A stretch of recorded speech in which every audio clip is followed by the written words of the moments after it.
Welcome, everyone. Chris, Justin, we are here to celebrate Halloween 6th, 30th anniversary. How does it feel, guys? How's today been for you? I've been thinking about this movie all day. I, Really? I think about it all the time. Yeah, this is just another day for you. Well, I've been hyping it up since kind of like back in like the start of the year, and I've just been doing like little hints here and there on my Instagram and everything. And but then like I was here sitting here last night, and it struck midnight, and then I was like, "Whoa, Yeah, it's yeah. time! It's here! It's time!" And I guess I should properly introduce my guest here. You all know Justin from Epic Film Guys. We've done many episodes together. And we are meeting Chris here for the first time. Or apparently not. Apparently, in the pre-show, we Oh, talked. yes, we yes, actually yes. met at a screening of Halloween 4 and 5 on 35. It was supposed to be 6 on 35, and we apparently left almost the same time when we found out it wasn't going to be the theatrical cut on 35, but screening of the Blu-ray of the producer's cut. So very crazy how things work that way. Yeah. Yeah.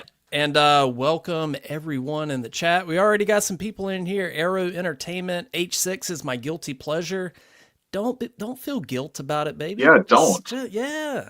I always say this. cares? My motto is guilty pleasure. That term should never exist because no one should ever feel guilty about being entertained or loving or enjoying anything, whether it's good, bad, horrible, amazing, masterpiece, whatever you think. That's just my motto when it comes to movies. Yeah, I sure. mean, ironically, another milestone this year is Showgirls, and I absolutely love that movie. I'm obsessed with it, so I feel no guilt at all whatsoever for loving Nomi Malone. Showgirls rules. Okay, It does rule. I'm on that boat too. So I haven't seen that in so long. Had no idea we talk about Showgirls at this, to kick off the episode, but I'm all for it. I wore my Clueless shirt for this because it's kind of the sister movie to Halloween 6 when you think yes, about absolutely. It kind of is. it. Yeah. Stephen Paul Rudd. Or is it Paul Stephen? Paul Steven, right? Yeah, it's just still weird rolling off your tongue like when you say it these days because Sure. nobody says that. It's Paul Rudd. Yeah, and what's cool is like everything I've heard from Paul Rudd on the set of this movie, as you can imagine, he was just incredibly nice and humble and down to be there and to make this movie the best that it could be, especially after he found out that Daniel Farrens was just a Halloween mega fan. And he was like, "We're going to make this the best Halloween. Yes, let's do it." His passion shows right through in his performance. Absolutely, Phil. Justin is not a fan of Paul Rudd in this movie. I said this before. Listen. He did what he had to do in the movie, but he's very. I would say he should be forever grateful that he got Clueless while he was making this movie because Yeah. if this was any indication to where his career was going to go in terms of his acting performances, I think him in this movie and him in Clueless are night and day. Personally, Oh, absolutely. I like Paul Rudd. I've always liked Paul Rudd, and I like everything Paul Rudd mostly from Clueless on. I just don't really care for him personally in this movie.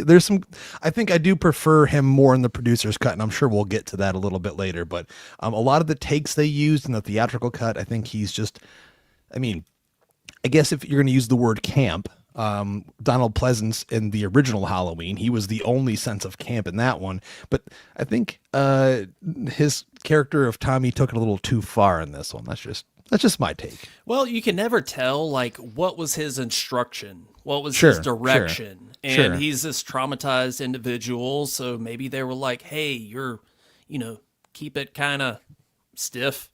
You're like, don't be too really fucked up, man. I mean, like I've experienced some bouts of PTSD in my life before, but like I'm not gonna sit there and have like eye twitches and like just Spy on the neighbor with a Yeah. camera. Or, I mean, like, even after talking to a person at the hospital for 1 second, you just scream out at the top of your lungs, "Get me a doctor now!" The poor lady's trying to help you, man. Like, really? You're that angry? She's They not weren't even Even that her mean to you. face too. She just Yeah. was done at right there. Like, Security. no security. She was like, "Look, I'm just trying to get basic information. I've had it What, with this shit already, you, man. You have a baby? Tell me more." He's like, "I said, get me a fucking doctor." And I was rewatching it today, and whenever Kara looks out the window and catches him peeping at her, he just stares her down even harder. He's not like, "Oh my God, you caught me." He's just like, "Yeah, I'm staring at you. I'm What staring about at you. it?" You could never have a character do that in a movie now. Oh, no. You'd be canceled immediately.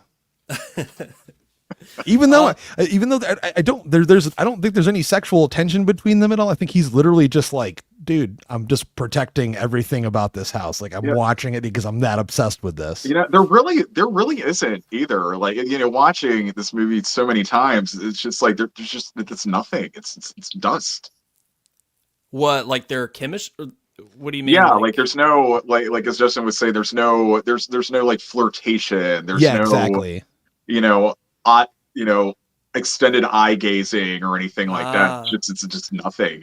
I mean, I will say that when she walks into the bedroom and he's in there with her son and he does that super long gaze at her, but he just seems more like he's super confused why the fuck she's in the room rather than like a romantic gaze. I'm just This is hanging not out with your room, this is 10-year-old Judith Meyer's son. room. This is my friend Tommy. He knows all about dinosaurs. Yeah, well, he likes dinosaurs, so instantly that makes him okay to be hanging around with. I guess. I'll be like, "Very cool, Tommy. Get the fuck out of my house, dude." So Chris, let me ask you off the top here. What is your history with this movie? What was your first exposure to it? Oh gosh. Wow. I saw you mention something about you saw the trailer for this on The Crow. Yes. Oh, Well, right. it's funny, like going all the way back. So I remember it kind of started like, so my first introduction to just the franchise in general was when I was 9. And I remember like I used to sleepwalk a lot when I was a kid. So, you know, coming from single parent household and everything, my mom she didn't really want me watching horror stuff for a little while, but then eventually like she warmed me up to them. Like she showed me all the classics like Frankenstein and Dracula and everything and The Blob. And then I remember I was about 9 years old, and then they I remember it was a Saturday afternoons on the UPN channel. They used to have Nightmare Theater and Creature Feature, and it was like back to back. So it was like 4 hours with like 2 horror movies that they picked. And that's when I first saw Halloween. It was ironically in October. Like Nightmare Theater did H1 and then Creature Feature did H2. So I got to see them back to back. And then later on I went and I rented 4 and 5 and everything. And then I remember going, I was over at my friend's house and they had The Crow had just come out on VHS. Yes. And so this was like, you figured this is like early 1995. No clue, we didn't really have the internet like we have now. So, we had, us being 11-year-old kids, we had no clue that they had just finished filming Halloween 6. And so we popped that VHS in, and then it was this, it had the coming soon to theaters. And then it was like the second trailer on there, and we just lost our freaking minds. And it took us like an hour before we actually watched The Crow because we just kept rewinding it. So, and that was my first introduction to that teaser trailer. And then, come the end of September, it came out. I remember seeing the poster hanging up in a mall that's close to me, which ironically I ended up working at that movie theater years later. So as my first job, and my mom took my friends and I opening weekend, and I still remember what theater it was in, what side of the theater I sat on, like what case the poster was in. And then I remember right after the movie let out, she took me to get my first Michael Myers mask. So, well, my main question from that was, what did Mom think of the movie? I mean, by this time she had been pretty desensitized to everything. As my horror love grew as this preteen and everything. So my mom's always been cool, so she was down That's with it. rad. She That's kept telling rad. us to shut up though in the movie. I remember that. Well, good job, Mom. Absolutely shut up during the movie. Um, Carol, is that your mom? That is my mom. Yeah, she's Oh my watching. God. Oh my Your God, mom your is in mom's the here. chat. Amazing. This Hey, is what's up, amazing. Carol? I see that this is where Chris gets his amazing hair from. I think so. Yeah, I see it. I can see it. I can see it. Oh, that's awesome. I do remember The Curse of Michael Myers being on the Crow's City of Angels VHS because those were both Dimension film Yeah. releases. Yes, I do remember it from that, but I never saw it in theaters, unfortunately. Oh. Did you see it in theaters, Justin? Crazily enough, a memory just got unlocked in my brain because I saw The Crow City of Angels in theaters, and I do too. remember actually seeing the trailer for Halloween 6 in theaters, but I will be the most open person in the world. I had not seen a Halloween movie yet. I saw the first Halloween when I was 14. I think I saw Crow City of Angels I was 96. I was still like 13 or something. So it was the Underrated following movie. year I finally got to see Halloween, and it was at a friend's house and all that. And that was the reason why, after I saw the original Halloween taped off TV, mind you, at my friend Matt Roach's house, my old drummer from my band Impalement, my heavy metal band that I had when I was 14. We actually kicked ass, by the way. We have a demo, and it's I mean, really with that band name, I wouldn't put it past you at all. It sounded a lot like Cold Chamber and Korn and stuff at the I time. love Cold Chamber. Hell yeah. 7-string guitar player, all that nonsense. But I remember after that, I was like, man, next hangout with my friends, I'm going to go to the video store and pick up whatever they had. And it was Halloween 6. That was like the first one that I picked up, I remember. And as a kid, Halloween 6, when people would ask me, they'd be like, what's your favorite Halloween movie? I would actually tell them that 6 was my favorite because it was so brutal and so dark and spooky, and like the kills were so gruesome in comparison to the original. That may have changed since then because I've become a connoisseur of these movies in a way, but it holds a special place in my heart specifically for that reason.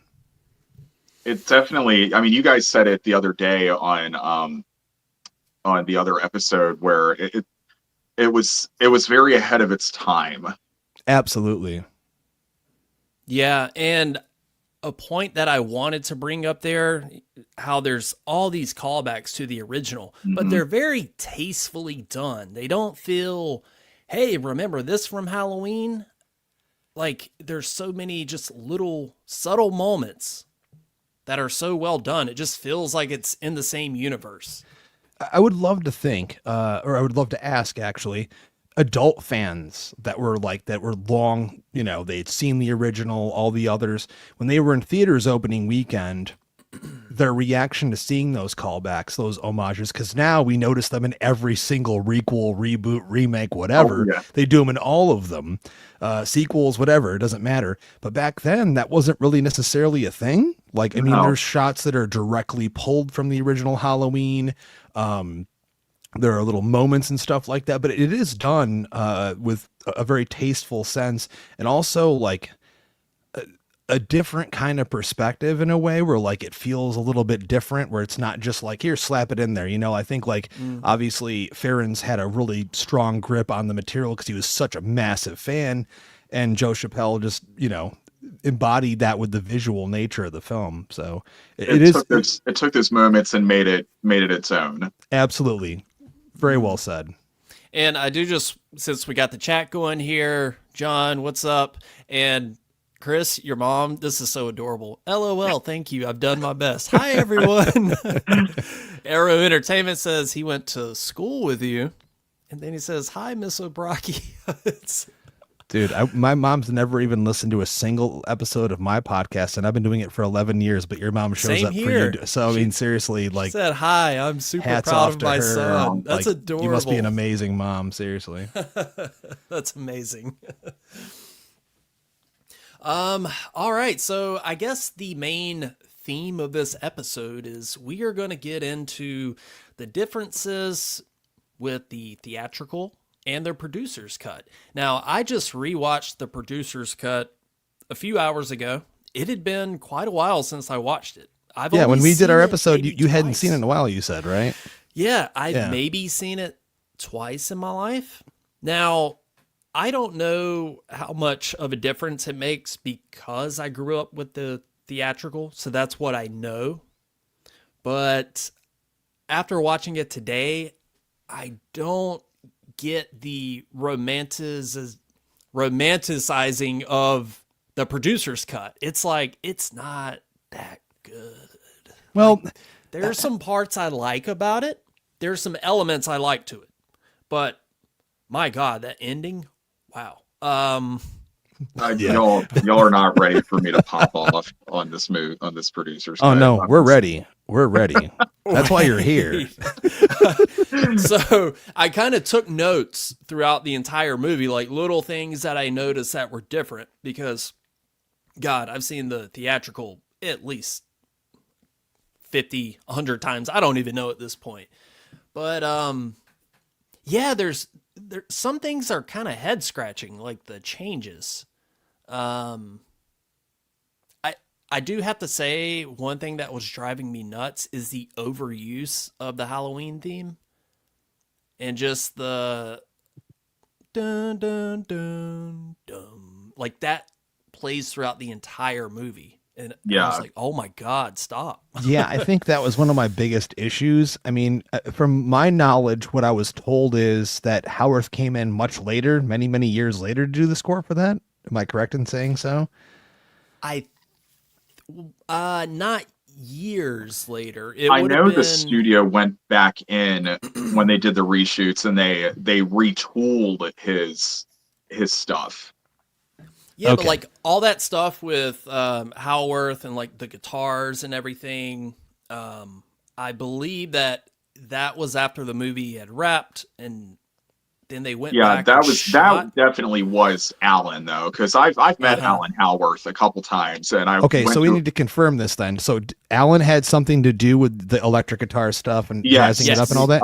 I saw him in concert last year, and he did a whole big thing, and he went right down the line of everything he had done, and when he did Halloween 6 last, and he pulled out an electric guitar and just went to town. I was like, yes. The only reason I ask you that is because we didn't talk about it in our episode that we did, and a friend of mine, Jordan, who listened to the show, told me that Howarth had nothing to do with all the electric guitar isms of the theatrical cut. So I was very interested. I didn't know anything about that because from my knowledge and watching like all the special features when they did very minimal, by the way, for the Halloween box set that Shout did originally, they didn't interview Alan about it at all. And I've met him once, but I didn't ask about Halloween 6 at all. I probably should have. So I was just very curious about like, because I'm like, man, Alan Howarth's a fucking badass. Those guitar riffs are rad as fuck. I'm like, he is a badass. I asked him. I feel like it's like half and half though. Okay. Like, I feel like he had did half of that maybe, and then they went in and they added even more stuff because there's stuff. Okay, that's what it is then. That's what it was. Yeah. Okay.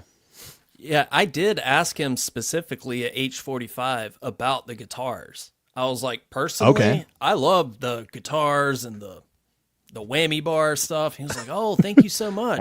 He was like, he doesn't deny it. Yeah, he was like, yeah, they told me that they wanted me to go back and like really kind of, make it kind of an MTV vibe or something along those lines. Well, it's funny you mentioned that because that's what we said the other day when we talked about the movie. Is the movie itself, I feel like stylistically definitely has an MTV vibe to it a little bit. It's so stylish. It's definitely a product of the mid 90s grunge. Absolutely. And that's partially why I love it so much. Yeah. I think Michael should have had a flannel shirt tied around his waist while he was killing people. Like, let's go all Change it up a little bit, man. Keep the coveralls, just add a flannel, man. Maybe have his hair a little bit longer to the side, man, And I do have to say, a little grease in there. There you go. There you go. I'm seeing Alan Howarth in concert on the 11th next month. And if he busts out the guitar, dude, I'm opening that pit up. I'm coming out of Mosh retirement. Dude, I'm telling you, the score fucking rules, and I've listened to the score for years and years and years on its own.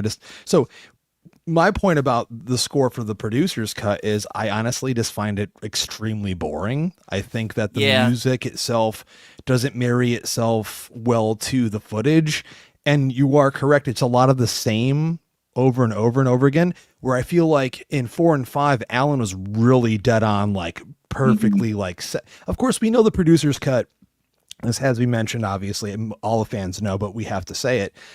It's not the complete version of the version of the movie that they wanted, like Paul Freeman and Malek Akkad and Mustafa. This is not what they really wanted. I mean, Malek said, I'm glad it's out there. This is still not the actual version. We wanted to make changes and do more to it than what it is, but this is what you have, so put it out. They were cool with that, just for the fans' sake. Listening to Daniel Farrens on another podcast, and this is probably like a maybe 2 years old now, but happy hard time podcast, and those guys are awesome. They're fantastic. I love those guys. Yeah. But they asked him, they said, if you could give us a percentage of how much of what you created for Halloween 6 actually showed up in the producer's cut, what would it be? And he said 50. 50. Okay. So I was going to ask, have either of you read Daniel's original script? I've been meaning to. No, I have not. Never. Okay.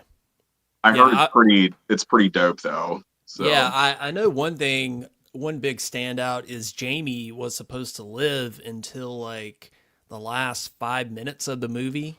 Yeah, I've heard that she's sort of like the showdown kind of is mostly of her and Michael. So it's like she lets Tommy and Kara and Danny like get away while she distracts them. Yeah, she gives the baby to them. And So I feel like that would have been a better send-off for Jamie Lloyd.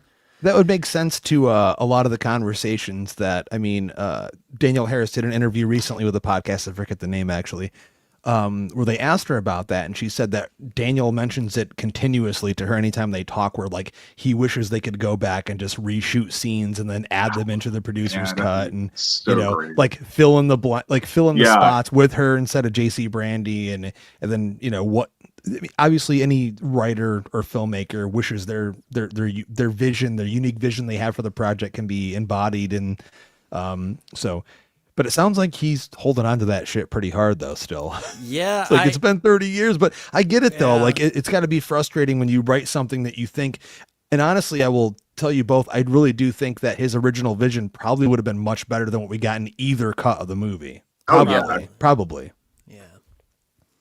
Yeah, I mean, I get the frustration though. Like, sure. I remember him saying when I met him, and I met him for the first time at the Halloween 30 Years of Terror convention, and nice. Oh gosh, we talked for like a half hour, and like I did bring up Danielle Harris to him and everything, and I didn't want to like dwell on it too much but he said something to me. It was like, we legit had her signed to this movie, and then we lost her. And he said he felt that aside from them really tearing his script apart, that was one of the biggest gut punches, was that the fact that you did have her and then you lost her, and not from something that like he didn't even do. Another reason to hate the Weinsteins. Harvey specifically, probably. Yeah. Fuck them. Yeah. Rotten hell, motherfucker. Let Michael Myers come into your fucking cell and stab you to death. I don't know. Like, seriously, like from what she said and stuff, it was a breakdown with the studio, and they wanted to pay her scale. And how is she going to be able to pay back all the money she took out of her own money to get emancipated, to be on the movie? And she really wanted to do it. But I think this needs to be mentioned as well, though, before we get to all the other stuff. But the real question is, outside of the script that Farrens wrote, but the script that we saw shot and filmed, would she have made the movie better, or would we have wanted to see her die in such an unceremonious way. Like, I don't know. Like, I just feel like I'm kind of glad she wasn't in it. 'Cause I'm like, man, the Jamie that I love, like, really, we want to see her go out. Like, either one of the options that we have, not what could have been, but the ones that we have. I've never had, for whatever reason, anytime I rewatch this movie, I'm never like, oh man, JC Brandy, this should have been Danielle Harris. Like, how dare you kill Jamie? I like the death scene of Jamie Lloyd. I think I do too. It's one of my favorites. It honestly. makes it more. Me too. It makes it more brutal and cold because he kills her off so early, and the way. So it's almost like Michael's not fucking around in this movie. Well, even like that, you know, when he throws her against that farm equipment, and then like she reaches her hands out to him, and he just slowly presses her down on it. Dude, just that. It's just like like you see him like think about it for a second, and then like nope. Yeah, that's such a subtle little moment. He's like, "Oh, you want some help?" And then she's like, you know, crying out, and then of course, I'm just gonna turn the machine on. Just shut the fuck up right now. You're gonna die. I think for continuity purposes, it would have been great if it had been Danielle, because you know us three, you know, we grew up with her, and you know we love her. I've talked to her many times. Like I've FaceTimed with her son because he's into mermen. That's awesome. So she put me on a FaceTime with him, and then at the next convention I was at and she was at, and I brought her a goodie bag for her son and everything, and she's just a delightful person, and I will never forgive Halloween 6 for like robbing us of her, of just that final Jamie Lloyd performance. And I think like her coming back and Rob Zombie's Halloween, it's just, I think it made that movie even better than, I mean, I went through this period where I liked Rob Zombie's Halloween at first, and then I hated it for like 10 years. But now I've warmed back up to it and everything. And like Tyler Mane's a great Michael Myers. I just wish he was a little bit smaller, but he is great. Yeah. He is great. And I love her in the movie. Mm-hmm. I wish she would have gotten the role of Laurie. It would have been like this huge catharsis, because that's what she went in for. She went in for Laurie. But I'm kind of like you, but I'm still on the hate part of that movie. I appreciate it, but I don't. There's things I love. There's things I do love about it. But should it exist? Absolutely not. Well, I mean, movies are going to be made. But yeah, well, that's amazing that we've all had great experiences with her, though. Absolutely. Phil just did the Q&A with her a few weeks ago.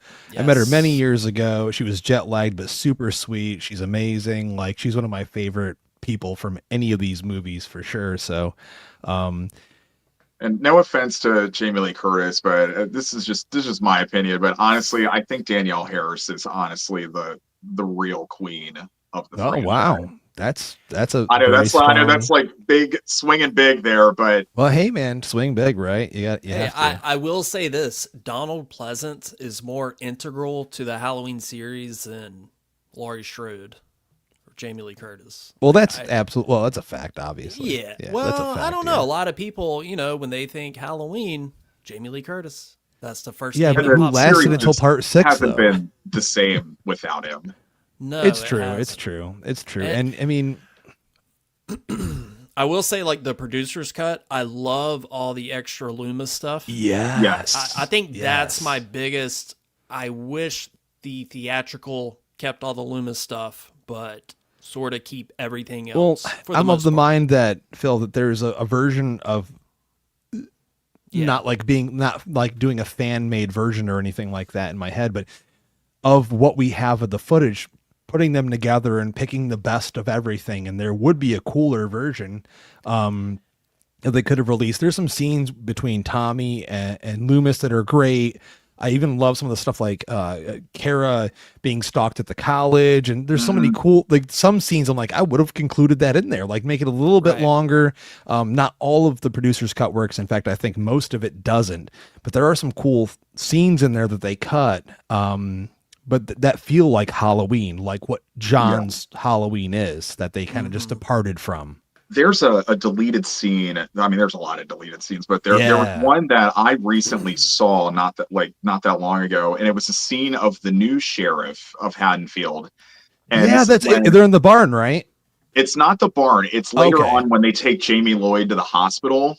Oh, that's right. And That's it's right. the new sheriff, and he comes in there, and he mentions Ben Meeker from 4 and 5, yeah. and then like No just to hear him way. like say the name, and he's basically kind of like railroading Loomis and just saying like look, you know, Ben Meeker may have put up with your shit, but I'm not going to put up with it. You know, it's been quiet here, and that's the way I'm going to keep it. I'm like, God, that would have been such a great scene to keep.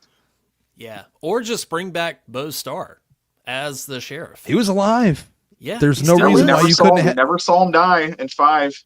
No. That's true. And the you could have brought shootout. him back. And honestly, if we're talking about casting and characters, Ben Meeker is absolutely like one of my favorite characters from the entire franchise. Agreed. So it would have been great to have him back. And got shit done. He did. He absolutely That's all did. Loomis had to do was roll back into town, and he was like, all right, let's One of go. the best lines in movie history. If I catch you groping my daughter, I'll use that shotgun on you. All right, let's get to some other differences in the producer's cut. So back to the intro, the neck break scene with the truck driver. It's like wicked quick and done over with in the producer's cut. In the theatrical, they went back and really had a spinal column come out through his neck. And Now, Chris, you have some stories with this guy. I do. Oh man. So for those tuning in here, guys, so I have a tiny little bit of a connection to Halloween 6. So Tom Proctor, the actor who plays the truck driver and everything. So I played his son in a movie called Bounty from 2010. It's free on Tubi. I definitely recommend you guys watch it. It's kind of basically Dog the Bounty Hunter meets Invasion of the Body Snatchers. Wow. All right. Holy shit. Never heard that combination before. Like found footage style and everything. And honestly, like out of all the work, I'm coming up on 20 years in the film business next year. And out of all my work that I've done, that still to this day remains my favorite project I've ever worked on. And when I got on set and I got cast as Tom's son and everything, I was like, no, we're here to work. I mean, he was well aware that Halloween 6 was my favorite. So, but we got through the shoot and everything, and it was the final day when we were on set, and we had some downtime and everything. They were out filming some other stuff outside, and it was just Tom and I in the break room, and I was like, Tom, it's time. So he laughed, and he pulls up a chair, and he sits down. He's like, well, like that's how he always starts off a story. He's like, well, and he just talked for like an hour of just all his experience on set and like working with George and everything, and like he told me some truly great stuff. And like the real funny thing was how he got cast in the movie. So he said, like, I'll share this story. So he went into the casting, and he comes in there, he puts his headshot down, and he's like, oh, I'm here to read for the truck driver and everything. And the casting agent and Tom said he was wearing tangerine orange shoes, a tie-dye shirt, and like a bandana and a pair of shorts and everything. And he said that the guy looks at his headshot and then looks at Tom, and he said, this is your headshot. And, Tom Proctor he's a big guy. Like, he's a big, strong, beefy, muscly dude. So, beard and everything, curly hair and everything. So like how he looks in Halloween 6, that's how he really looks. So, and so he said, he leaned over across the table and he said, he was like, look at me. Do I look like somebody that gives a fuck what their headshot looks like? And he said the guy like leans back in his chair, like all like, and then he like takes a minute, and then he gets out his pen and he pulls out the breakdowns. He was like, "Are you available on these dates?" And that's how he got it. That's awesome. Man, like, It's such a great I story. mean, dude, he gives a great line delivery. What are you doing? Yeah. what? What are you doing about truck? Yeah, Like, he what said is? it was so cold when they Yeah, shot apparently, like in Didn't Salt JC Lake. Brandy get like frostbite or some that. Yeah, shit? I Or think she she had to go had to the hospital? she got a hyperthermia That's for, what it was, for a hot yeah. second Wow. there. Yeah. Yeah, because when they started production, there was snow on the ground. Mhm. It was like unusually cold in Salt Lake in October. But I've always wondered, like, what was he at work in this movie? Why is he out in the rain? I just know, right? drinking Why is he on the beer? rain? Yeah. What's his truck doing out there? What are you doing about truck? What? Is he stopping there to pick up a hooker or something? We don't really Right, know what's like going there's on just here. like that's where the hookers go. Like, oh man, Smith's Grove. That's the hot spot during Halloween. I mean, hey, you never know. Maybe he was dating one of the Smiths Grove nurses or something. Hey, Maybe he yeah. was trying Hey, meet me at the train tracks, baby. There it is. I don't know. But yeah, they really beefed up his neck break in the theatrical, and yeah, I love it. It's way better. It's way Yeah, better. It is. Yeah, you got Yeah, that and then- juicy like rip sound too that they Oh, gave yeah. it. Oh, God. The sound design is way better in the theatrical. Well, and like Absolutely. jumping back to like the sound and the score of the producer's cut and everything. It's now I will say like I bought gosh, it was like 10 years ago. They released like a deluxe edition. It had the score of it was a 2-disc set. It was the producer's cut score and the theatrical cut score. Do you remember who released that? It wasn't La La Land Records, was it? I maybe I have Because it I wanted to all. get in on that. That thing's sold out though. It's gone. No, it's like out of print. or gone. Like whatever. I even tried Yeah. to look for it online, Yeah. and like you can't. It's not Yeah. anywhere. Hmm. But I mean, it's great if you can ever track one down. It's probably gonna be a little pricey nowadays, but getting to my point and with the producer's cut score and like how you were saying like the pieces like don't match up, or they feel very forced in the movie. Like with the theatrical cut score, it's like everything just kind of like there's a transition like with each piece, and there's fillers Sure. and everything. But like it's the producer's cut, it's just oh, here's the Strode theme again, and it's super loud, and it's just there, and then it just cuts right off, and then there's just quiet, and it's just like, and I've said this for a long time. I mean, no offense to anybody that likes the producer's cut. It's just not my bag. It's not my cup of tea. But to me personally, it feels as if they made Halloween a TV movie. Okay, yeah, that's fair. That's what it feels like to me. It feels just very Unfinished. like, yeah, I don't know. I won't Like disagree with you. half-assed. I think the shots are great Oh, all absolutely. around in both cuts, but you can have great shots without the proper connection to the music and everything else and proper editing, and it'll still, to your point, feel like a TV movie. I mean, Yeah. look at Dwight Little, who did Halloween 4. He made one of the best Halloween movies, in my opinion, and he did soap operas before that. But the proper editing, the proper score, the proper, it's always the cinematography. ones that don't do horror prior, and then they do a horror movie, and it's like their best work.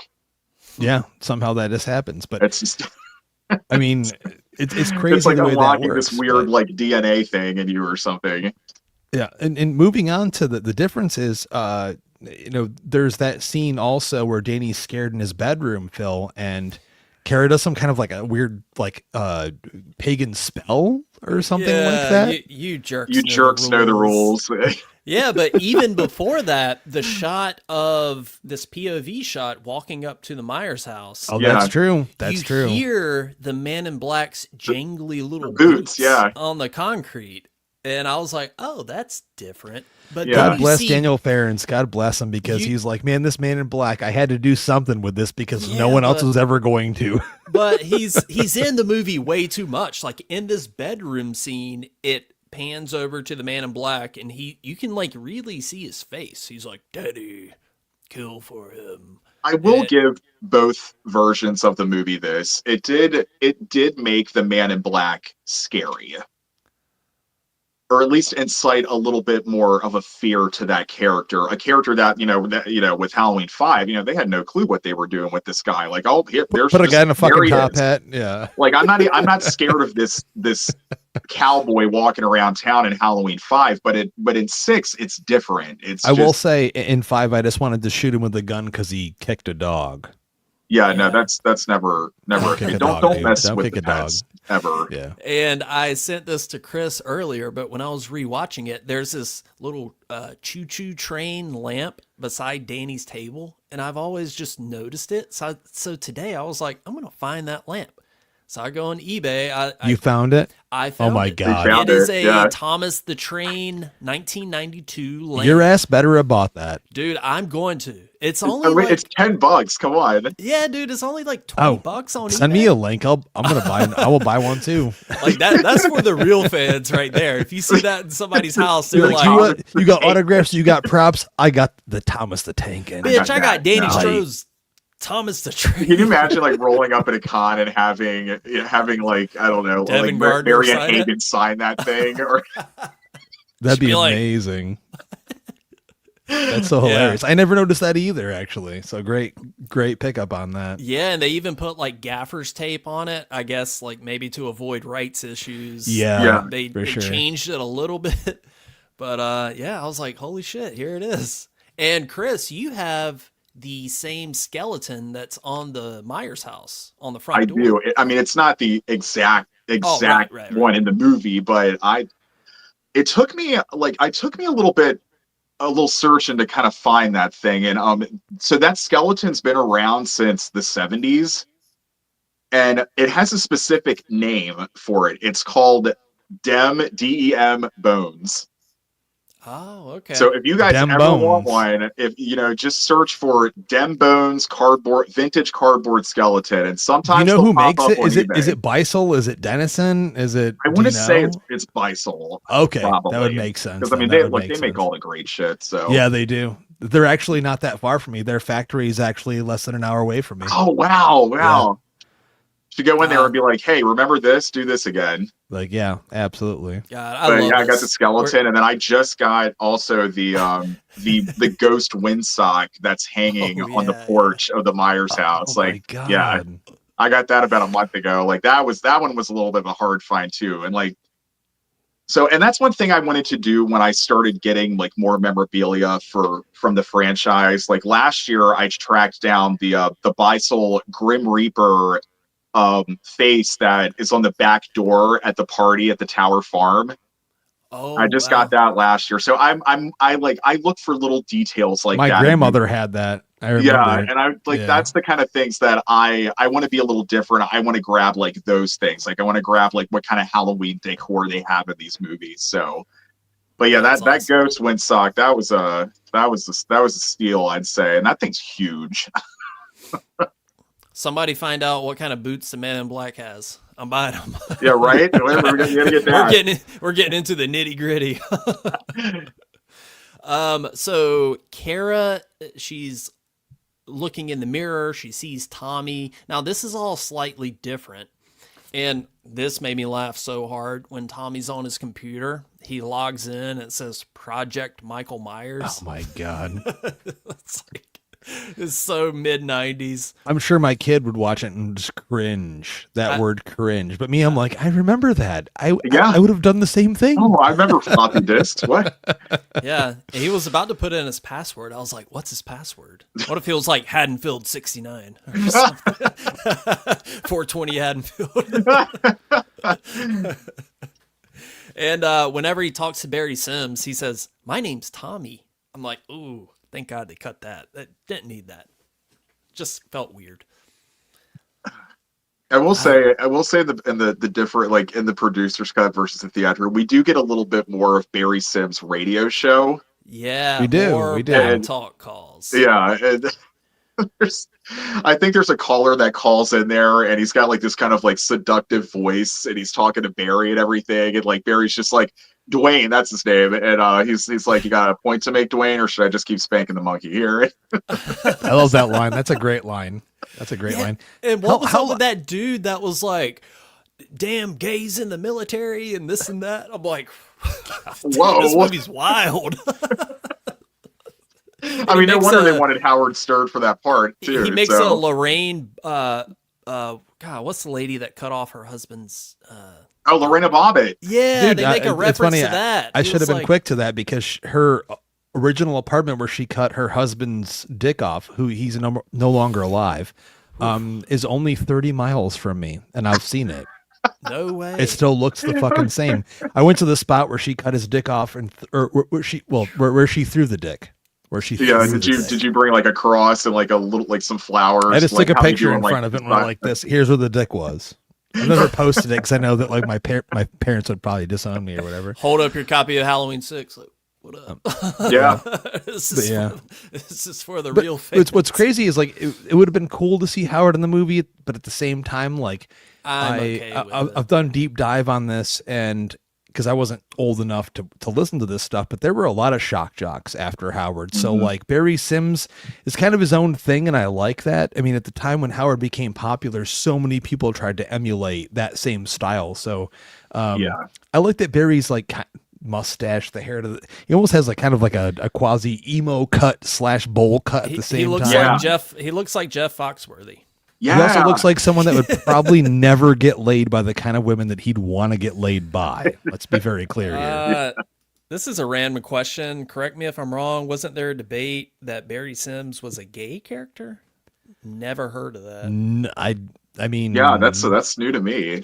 Huh. He mentions crotchless panties and barking like a dog. I mean, I don't know. He seems like he's pretty. I mean, is he closeted? I don't know. I think he likes pussy. I'll just say that. Apparently. Maybe I'm wrong. I don't know. Bets, at least. I called 1-800-YOU-SUCK years ago. And it's like a sex hotline. I bet. It was like, hey, baby. Oh, man. I wonder if it's still active. You all are going to try it. Like, everybody watching is definitely going to try it later. Actually, I bet a lot of people don't even know how to do that anymore. They're like, wait, you dial a word? How do you do that? Remember 1-800-CALL-ATT or 1-800-COLLECT? Yeah, 1-800-COLLECT. There was like this whole trend in the 90s with all these. Dude, David Arquette from the Scream franchise. I think he was Call ATT. I think he was that one. He was like a spokesman for him or whatever. And Ed O'Neill. He was like a spokesman. That's right. For one of those. Yeah, same. They were both. Tons of celebrities were a part of that. But anyways. So like I said earlier, we do have extra Loomis stuff. He explains his skin grafts. He's like, oh, I got skin grafts. Cost a fortune. But, Donald Pleasence. An excuse where they were like, we don't have to put makeup on you. Yeah, and don't subject Donald Pleasence in his frail old age to like 3 hours in the makeup chair. He probably came in also and was just like, I don't want that dreaded thing on my face again. So yeah, I mean, I don't think anybody watches that movie now and is like, where's his burns from? Yeah, at that point in time, I mean, little did we all know that was going to be his last time in that part. So yeah, man, and me and Justin talked about this on his episode, but like the scene with Deborah Strode where he's given one last Michael monologue and like his rage, this force, this thing. I'm like, oh man, it just makes me sad. He still had it inside him, man. He still had it inside him. He still had that performance. He gave every bit that he had. Right up to like the end, literally. Yeah. I mean, he does the monologue in the opening of this, the producer's cut, instead of the Paul Rudd monologue. And even though he's very quiet and slow, and you can tell he's diminishing, I actually like it better, and the dialogue is better. I do as well. I prefer the music and the theatrical cut monologue more. I think it's more creepy, but Loomis's dialogue is more chilling, and you literally feel every single line he delivers. Like, who would you have rather had doing an opening monologue for a Halloween movie as a fan? Donald Pleasence or random dude you didn't know who he was at the time? Just makes more sense to have Donald Pleasence, I think. J.C. Harris called him Ant-Man. That's disrespectful, sir. Question for Chris: how do you feel about Paul Rudd ending Michael? Wait, how you feel about Paul Rudd ending Michael with a with the lead lead pipe? pipe. Oh I well, kind of like it. well, I would rather have him do the pipe thing than And stop Michael Myers with Oh a ring God. of magic fairy stones. watching it Oh. today, They're I your was like, answer. That's what I'll take. oh, Ugh. I will stand on that hill. I think Yeah. most of us will. It's the most ridiculous moment in the producer's cut. I It's mean, so visually, silly. the whole hallway sequence with the sirens going off, like that's cool.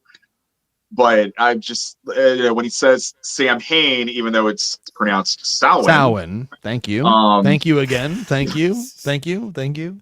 then and Michael's I'm like, just and then oh, it just stops, and yeah, it's so I'm like, dumb. really, this is all it took to take out the most This brutal mass unstoppable murderer in force. history. I'm You're just like, evil. Yeah, no. ah, No. No, thank you. And No. also, like, the look of Michael, what makes it creepy are, like, the shadows catching on the mask. You can't put him under bright lights. yeah, Just this blinding white face. Brother, It looks brother. stupid.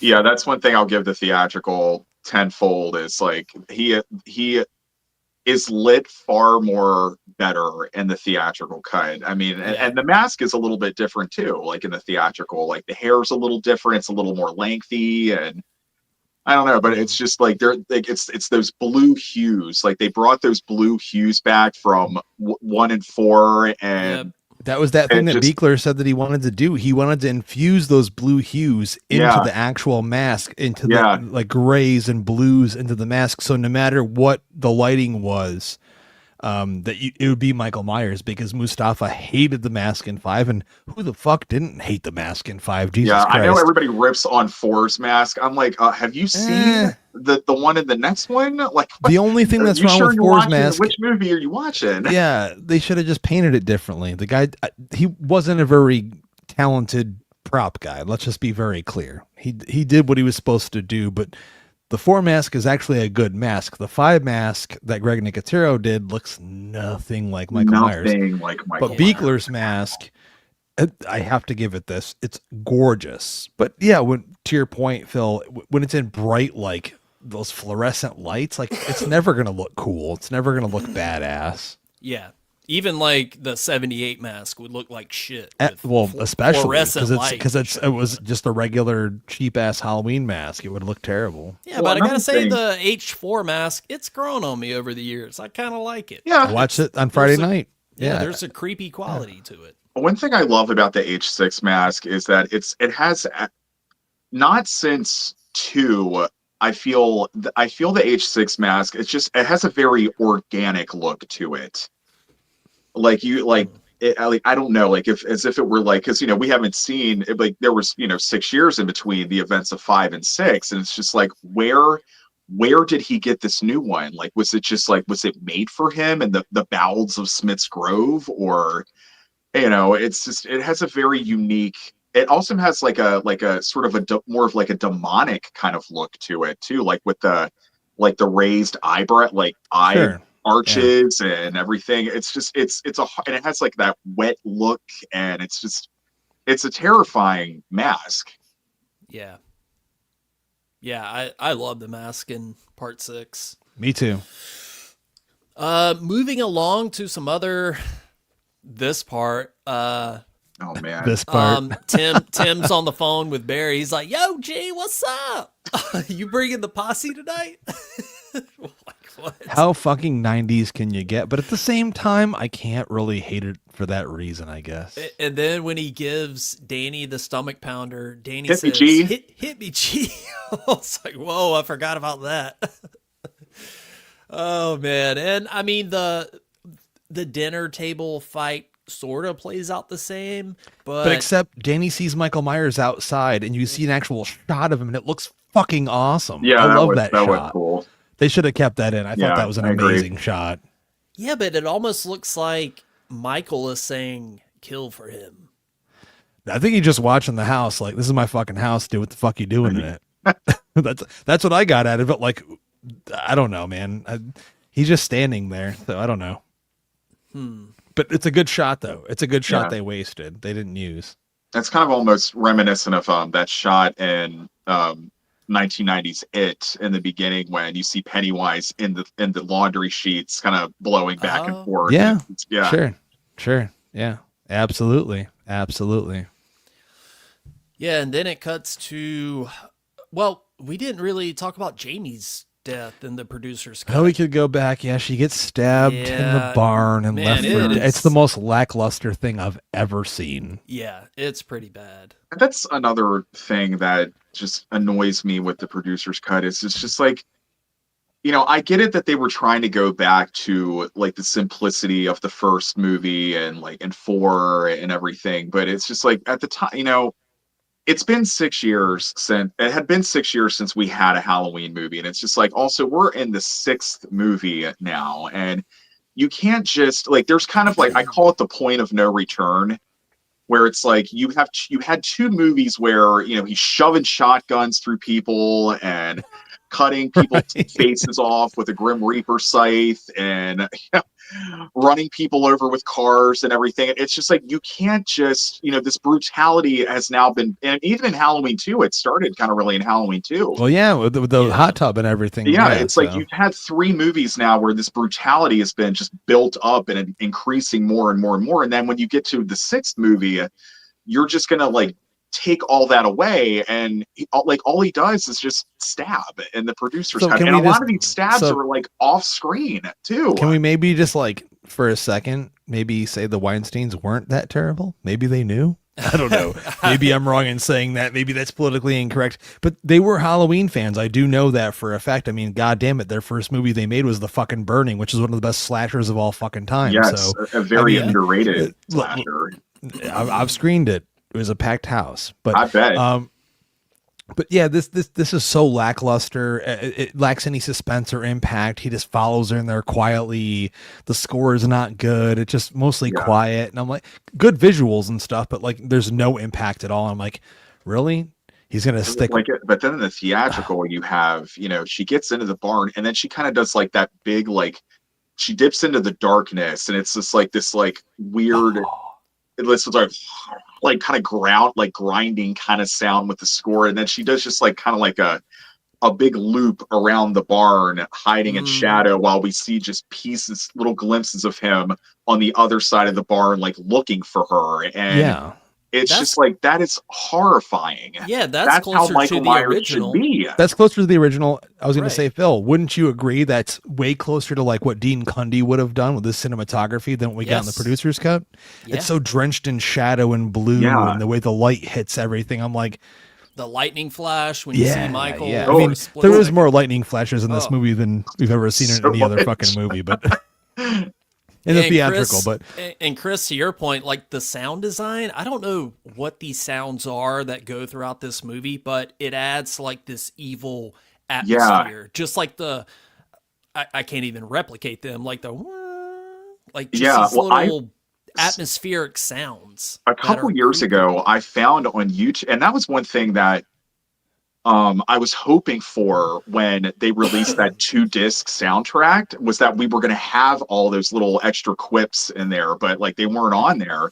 And then it was a couple years ago where I found those sound bites on Wow. YouTube. I mean, they were uploaded, God, like 10 years ago, but I guess nobody's really, diehards like we are. We're out there like looking for them. And then I found like, I'll send all of them to you guys once we get off of here. I need to But, find, you send them to me. I'll use them in a new movie. yeah, go No for one's it. I gonna mean, know. they're scary as shit. That would be my text notification. Just I don't know. But if I get a chance to meet Alan Howarth, I'm gonna attempt an interview. I don't know. Oh, Try you'll to- get them. You're the Spook House Yeah, podcast. I you're think you get 'em. you're big He's a game now. very You're gonna sweet get guy. them. I'll try to set something up, but I will ask him that. Like, hey, did you play any part in the sound design? All these little odd. See, I don't Sound bites. think he did. I think that's where they nixed him.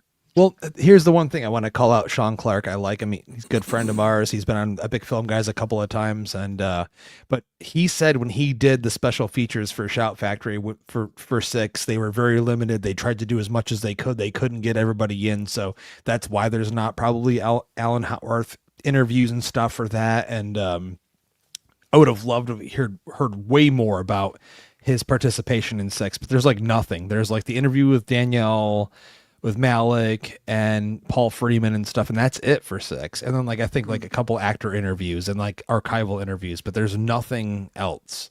It's a shame that they gave him the boot after 6 and they didn't bring him back for H2O. I mean, I love Halloween H2O. I think it's great, but Well, I feel what could have been had Alan come back and done the score again. Yeah, considering what happened to that score. Yeah, for sure. Yeah. For sure. I'm a big Marco Beltrami fan. I would have just preferred he Me scored too. the whole thing, but it didn't happen. We had what we had, but I moving remember going to along. see H2O in the theater opening weekend too, and I still wasn't old enough, but I made it. And That was I my just first remember- Halloween movie in the theater, and that's What? why. Yeah. Same here. Yeah. That's why I'm screening it next month at Alamo Drafthouse, Ashburn. First time ever being screened at an Alamo Drafthouse. Come see it. Come see it. Great. Oh, I'm definitely gonna try to make it down. But I just remember seeing in the theater being like, "Is that Scream's music in this?" Yeah. Certainly But- a very screamified movie. But I've always been kind of curious, like how come, or has there been a Howarth Carpenter collaboration since like the early days? Not that I've been think told. so. No. And I don't know why. Yeah. I've I always don't- wondered if there was any kind of like slow riff behind them or anything like that. And Well, I will say at H45, when John Carpenter did show up, he was sort of making the rounds, and I saw him walk up to Alan, and they were chatting it up like old friends. So well, there I didn't mean, seem to be.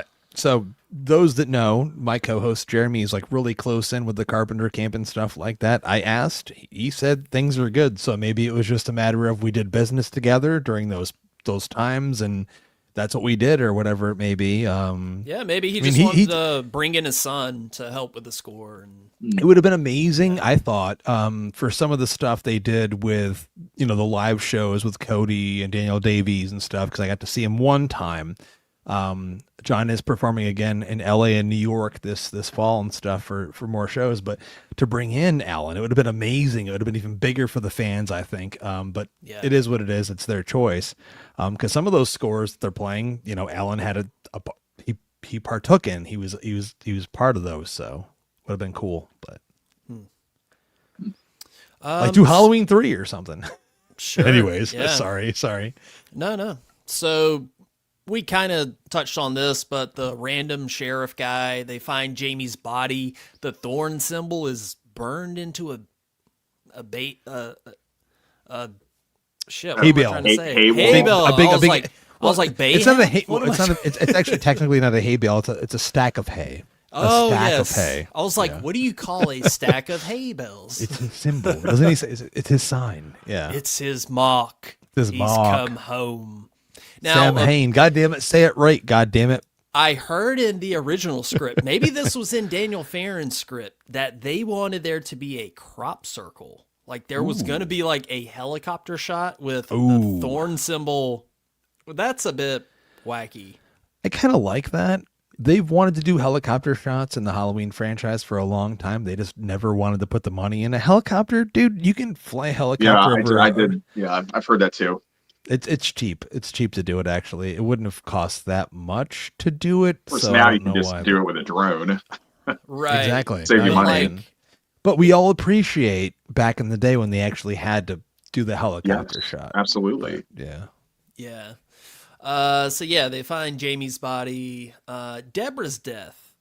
It's a bit different. The score, of course, but I did notice this. When Michael hits her with the axe, you hear her go, "Ugh." And it's just kind of like, it doesn't have the same impact. Oh, that's true. It does- That's it does true. it. Yeah, the theatrical, I forgot what they put in there for the sound as the producers. But it was just like, wow, this was not. I like how better. cold her death is in the theatrical. Yeah. It's honestly one of my, since I was a kid, and it still is to this day, I think it's one of my favorite sequences from any Halloween movie, the way that it's shot, the cat and mouse of it, because Michael does his thing in this movie to some tiny extent. The cat and mouse game, which is something that a lot of directors didn't get right with The Shape. Michael Myers, they didn't put that in there. He likes to play cat and mouse, and they have that in this scene. It's another subtle callback to Halloween with Annie on the phone. Like Deborah's on the phone, you see him in the background, then he's not there. He's back there again. Whole sequence is there's so many great sequence parts in this movie, but I want to say, if I could really narrow it down, I think Deborah's just the whole cat and mouse, just her whole entire sequence is just, I think it's my favorite because of the cat and mouse game that he plays with her. It's just like, she gets off the phone with John, and then it cuts to that shot of her at the top of the steps coming down with the suitcase, and then she stops, and the axe is gone. Yeah. And you see that bin that was in the basement now sitting at the bottom of the steps, and the axe is gone, and it's giving me chills right now, but just thinking about it. Dude, it's an amazing moment. And also, not to cut you off or anything, creepy, but she's the meekest character in this whole movie, and she's the one that you really want to root for because she's rooting for her husband, she's rooting for her grandson, she's rooting for her daughter, you've lost going through it. You've been watching all such those a piece of shit. Man, TV talk shows. Money thrown at her, and that's the one thing that the theatrical cut does so well, that he's such a piece of garbage that you love her so much. That when Loomis comes in the house, and we don't know how he got in the house, by the way. My wife always says, "How did he get in the house?" Just walks right in the there. Myers house. He walked in.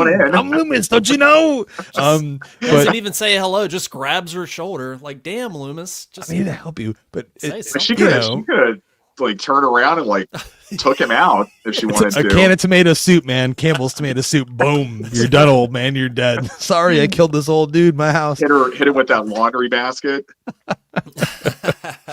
But I really do truly feel like she's that's what makes this version. Thank God for George Wilbur. God rest his fucking soul. Yeah.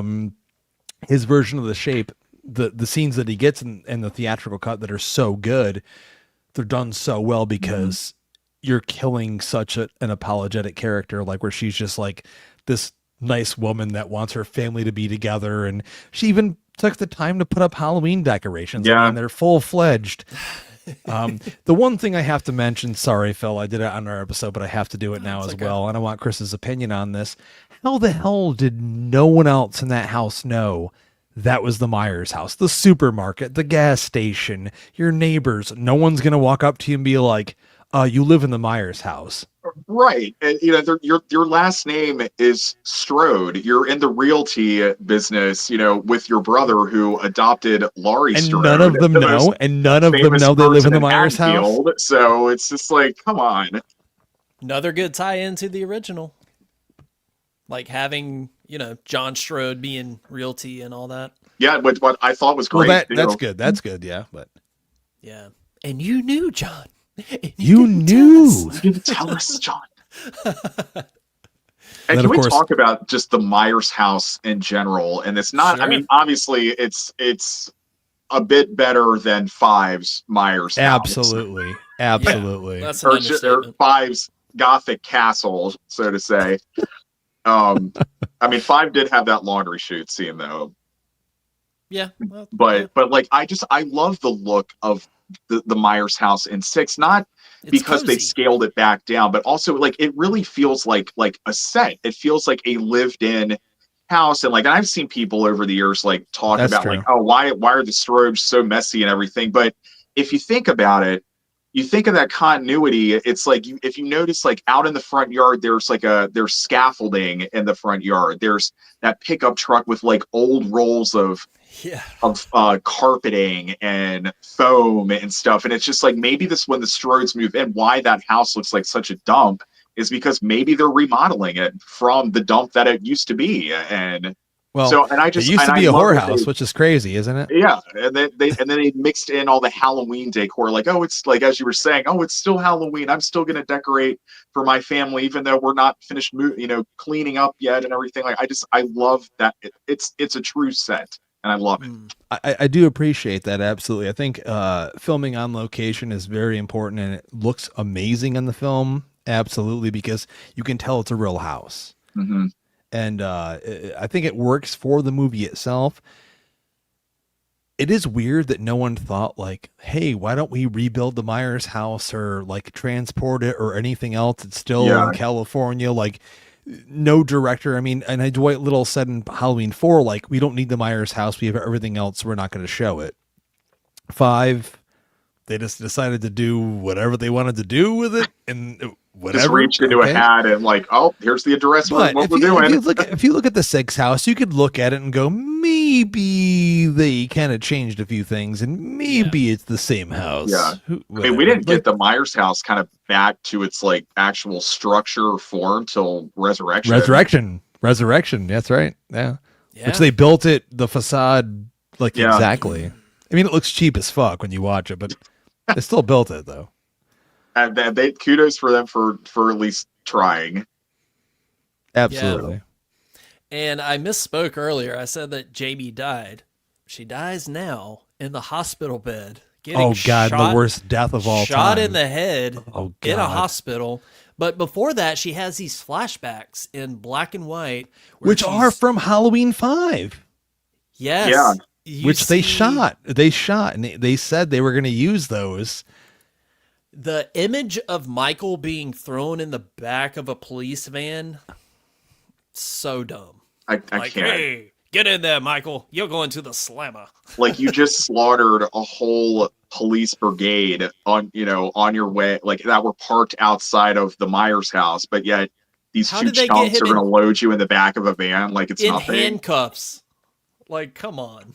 It's not possible. We've seen his strength. He can break through that shit. it's But I'm glad they used the footage, though. I'm glad they used Yeah. that because they set that aside. Be like, whoever's going to take over this piece of shit after me, like, here's so the footage essentially for it. in the producer's cut, we do have Danielle Harris for a second. Sure. She's True. technically in it. True, so we can say that she's in Halloween 6, the Yeah. producer's cut. Yeah. And John Strode's death is a little different. It's way lamer, a lot. dude. Sorry, a lot different. He's just stabbed and electrocuted. It's like Yeah. not. Yeah. I prefer I'll the take John these Carl floating Beekler heads any day. hot dogs and Yeah. Much prefer the theatrical for that. And one thing that kind of drives me crazy whenever you hear like Marion Hagen or Daniel Farrens talk about this, they're like, oh, they just made it a gore fest and we set out to make something close to the original. And it's like, I'm sorry, but I agree with the reshoots. I agree with the different ending. I Yeah. agree with Harvey Weinstein. There you go. The only Oh my time God. I the only will- time we're I gonna be will ever canceled right agree now. with that. Your with that piece podcast of is shit. done. somebody's going to take that soundbite. I agree with Harvey Weinstein. Oh my God, Yeah. there it is right now. Take mine too. I agree with Harvey Weinstein. But yeah, that just kind of drives me nuts. But yeah, John Strode's death, very different. Barry It's lame, dude. It Sims- doesn't. I don't know, Chris, how you feel about it, but I just think it's kind of lame. Yeah. I And going back just- to those flashbacks that Jamie's having in the Yeah. bed, Did I miss something? Yeah, let's talk about it. the incest. Right. Oh yeah. Why What in the is actual this fuck? in a Halloween movie? Okay. I heard on a podcast, Daniel Farrens was like, I'm so sick of people thinking that it was incest. Michael Myers did not get her pregnant. It's Yeah, implied. that's exactly where I was going with this. Like, I was going And to it's mention like, that. He dude. clarified that. He was like, I never wrote that. Okay, this is exactly what Kara Strode says at the end of the producer's cut. She looks at Michael and says, "Don't kill the baby. You can stop it. You know whose baby it is, don't you, The Michael? baby is yours. Isn't it, Michael?" So she's like, it's like, I'm sorry, Daniel. It kind of seems like Michael banged Jamie and got her pregnant. That's what it sounds like to me. But that's not in the theatrical cut at all. Thank God. Yeah. My God. But it's like, dude, why even write that? I don't know. What we should have had on this podcast, not only you, Chris, but also a huge apologist for the producer's cut so they could speak their name to the heavens and tell us why it's way better. Hey, that's a direct quote. The baby is yours, isn't it, Michael? I mean, like- I will say, I know we've been kind of ripping all over it, the producer's cut and everything, but I to be here on record, I don't hate it. No, It's just I don't hate it either. I don't hate it. Like, there are some things that I do like about it. Like, I love all the, as we were saying, I love all the scenes of Michael stalking Kara at college. I love great. that. I Those love shots, that we get more Loomis. I love a lot of the cinematography in the producer's cut and everything, but it's mostly just the sound placement, surface level stuff. I think the surface level stuff, Yeah. and the entire last act of the movie. I can't get behind. Like, that's not Halloween 6 to me personally. Like, I want to be wowed. I want to be entertained. I want to be terrified of Michael Myers again. And the producer's cut just does not do it for me. Like, I had nightmares about him after I saw 6 for the first time for a while. Yeah. Well, dude, I mean, let's be very clear. I mean, let's go back a little bit if we can. When Kara goes back into the Myers house, because Danny's in there, you know, because he's drawn into the house. No, that's I think in the second theatrical favorite cut scene. is amazing. It's fucking brilliant, especially what Shout did with the 4K.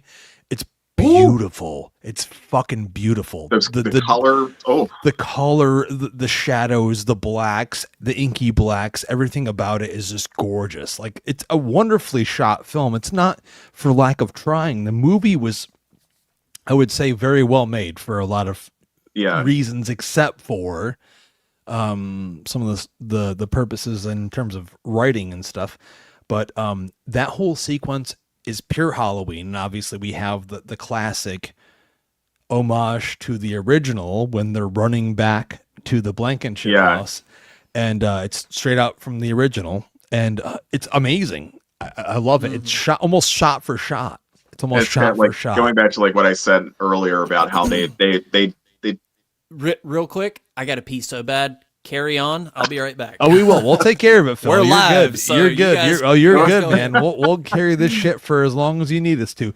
Chris, as you were saying. So how, like we were saying, like how it took those little homages and those nods and it flipped it and made it its own. Because I mean, they like literally in that scene, you have like in the original Halloween, you have him chasing Laurie and he's chasing her towards like to the right. And then in 6, he's chasing Kara and Danny. He's coming at them from the left. The other side. Oh, my God. Literally just like obviously you're a hardcore fan. It's so cool. Yeah, it is so cool. And those visuals, and even though like, it is slightly corny, like the lightning strikes. But boy, did it light him up so good in that scene when he's walking across that street. Doesn't it look so cool though? It looks, and that's that white another mask difference. And the producer's cut, like we don't get that big wide like cinematic shot of him. Well, in it's the even middle the of shot street. that Phil used for the pre-show for this for our countdown. Man. That shot of him like in the yard, you know, it's like such a badass shot. And but like we don't get any of that. The producer's cut. It's literally from the back of him the whole time. I think there's a bigger discussion that should be had with Malik Akkad. He's readily available and open to discussion if we could possibly talk to him about it, because he himself said, because he was on set for this whole thing, and he said like he's not happy with the producer's cut, you know, and I've heard from my friends that when they ask him, he prefers the theatrical over that because of the reason that they were not able to actually get in there and do the other stuff they wanted to do. Because when you look at the theatrical, I think we'll all agree on this, obviously, and it's not just nostalgia. And some people always like to tell me my opinion is based on nostalgia for older movies, but I'm like, seriously, like it's a more cohesive movie. It really is. The theatrical is a more cohesive movie. The shots are more precise.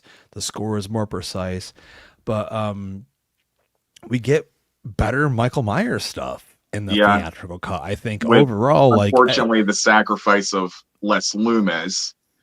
yeah, But yeah, that's but I true. mean, I That's agree. true. We That's we get true. we get more Myers, like better Myers, scarier Myers. Like it's just I Very do true. feel. I Very mean, yes, true. it's choppy as fuck, but It is. it The is editing a is MTV music yeah. video editing at its worst, but at the same time, to your point earlier, we talked about pre-show. That's what this movie was going for. It really wanted to get to that audience. Like, It was the Halloween's attempt at like what Nightmare on Elm Street 4 did in '88 at the time. That's always referred to as the MTV Nightmare. Even Robert Englund said yeah, it's and that movie that crushed it, and it's his unfortunately, favorite this movie one. So bombed. Yeah, unfortunately. All right. Yeah, sorry about that. Just now I can concentrate again. So We already the- finished everything up for you, my friend. We're all done. I'm just No, kidding. I can Just tell kidding, that, just that was kidding, just kidding, beautifully just kidding. said. The Barry Sims campus scene. The sound mixing is different. You can hear like crowd noises. People are like oohing and eyeing. And Barry Sims' death is slightly different. Slightly as well. different. Very slightly different. I prefer the theatrical cut version, actually. Same. And I was confused. Why is it raining red? Why change it? Like she's singing the song and the producers. She's yeah, like, "Mommy, it's raining. It's raining. it's raining red. I don't know. I guess that was like a different take. They're like, "Hey, let's try this one, but don't sing it." Yeah, I don't know.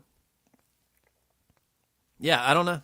But yeah, Barry Sims' death is a little different. They reveal that it's the radio station truck instead of his. It's sort of a pointless detail, I guess. See, I didn't mind that detail, like him getting into the wrong van. Yeah. I just took it as like Michael found his van and was waiting in the back. Done. Like Annie in the car in Sure. the first movie. Yeah, So. absolutely. Absolutely. Yeah. But yeah, it is different, so we had to talk about it. Beth's death, which is one of my favorite moments in the movie. It's so good, dude. Yeah. Love it. Yeah, I love how in the theatrical they slow it down and the stabs are more impactful. They do I mean, the it's super stylish. It's overly Yeah. stylized. Slow but motion, yeah. yeah. Yeah, We were but just talking about while you were gone taking your piss, how MTV the movie is, but that's part of the MTV isms of it, and I like that a lot. And Yeah, I think that's I do same. too. yeah. Well, Yeah, it's just like, and it like just, and it, I feel like with how we were saying that, how much we love the scene when Kara has to run across the street after seeing Yes. Danny going across the street. It's just like, Yes. I feel like, the theatrical with Beth getting killed and that style, it's just completely it sets that Kara running across the street, because that's like when the Halloween theme has that slow start when it's she so calls good. Beth, and then by the time Beth dies, it's just like it like really amps up, and then that's when she sees Danny. It's just like Well, that. also whole there's scene, that like, suspense because like that she suspense sees her is over just there and all that. fire. There is suspense in the theatrical cut. I don't know about you guys. I don't think there's much really genuine suspense in the producer's cut.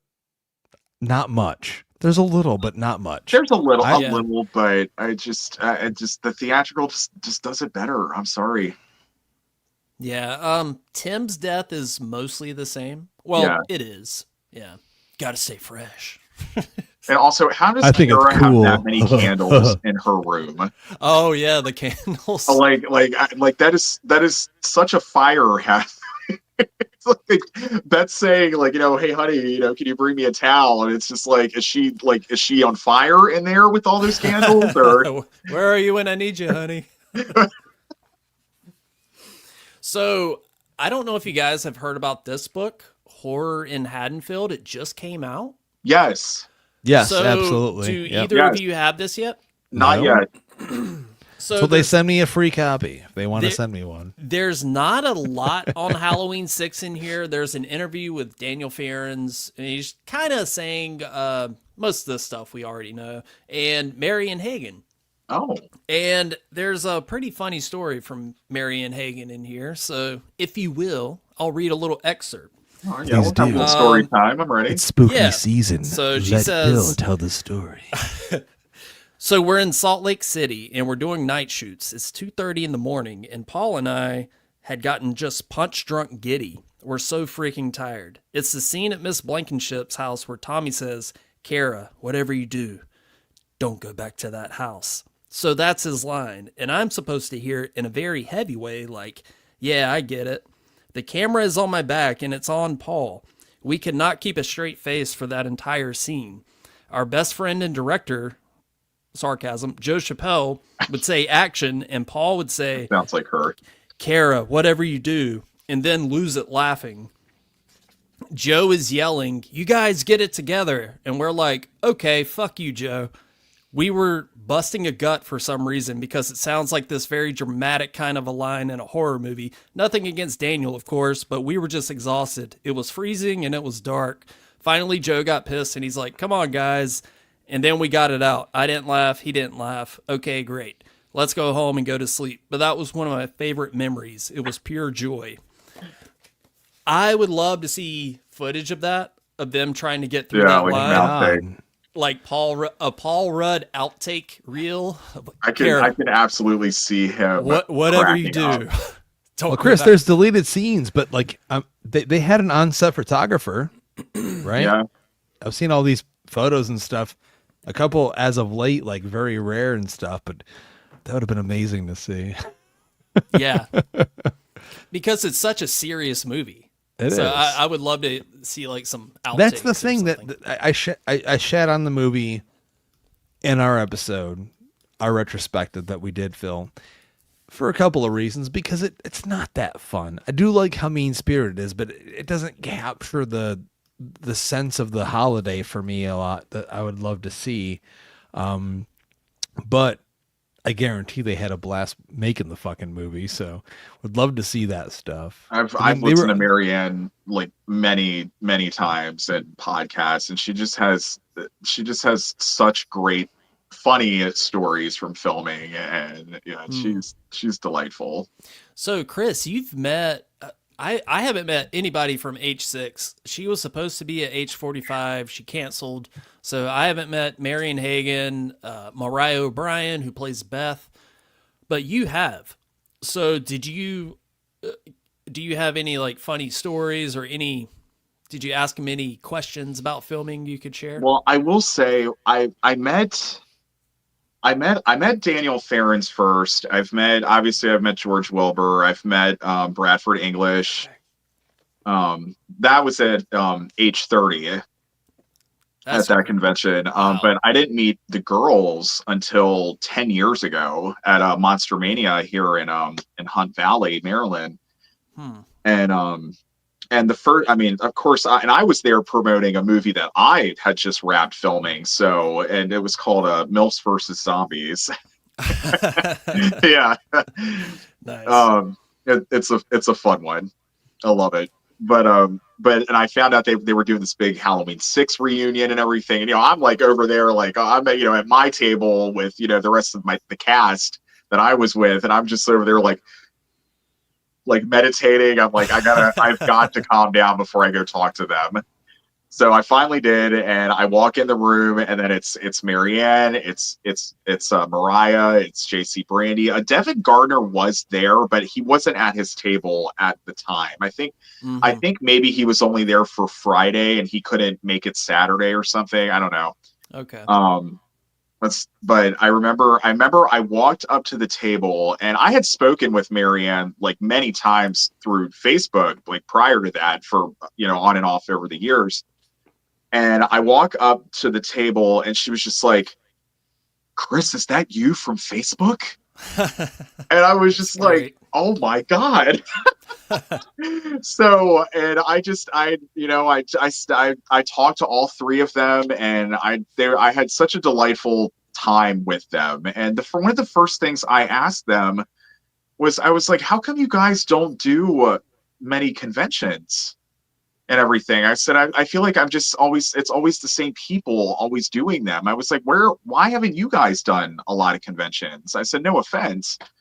And they all kind of looked at me and they said sort of basically the same thing. It was that nobody ever wants to book us. Oh, For real? For real.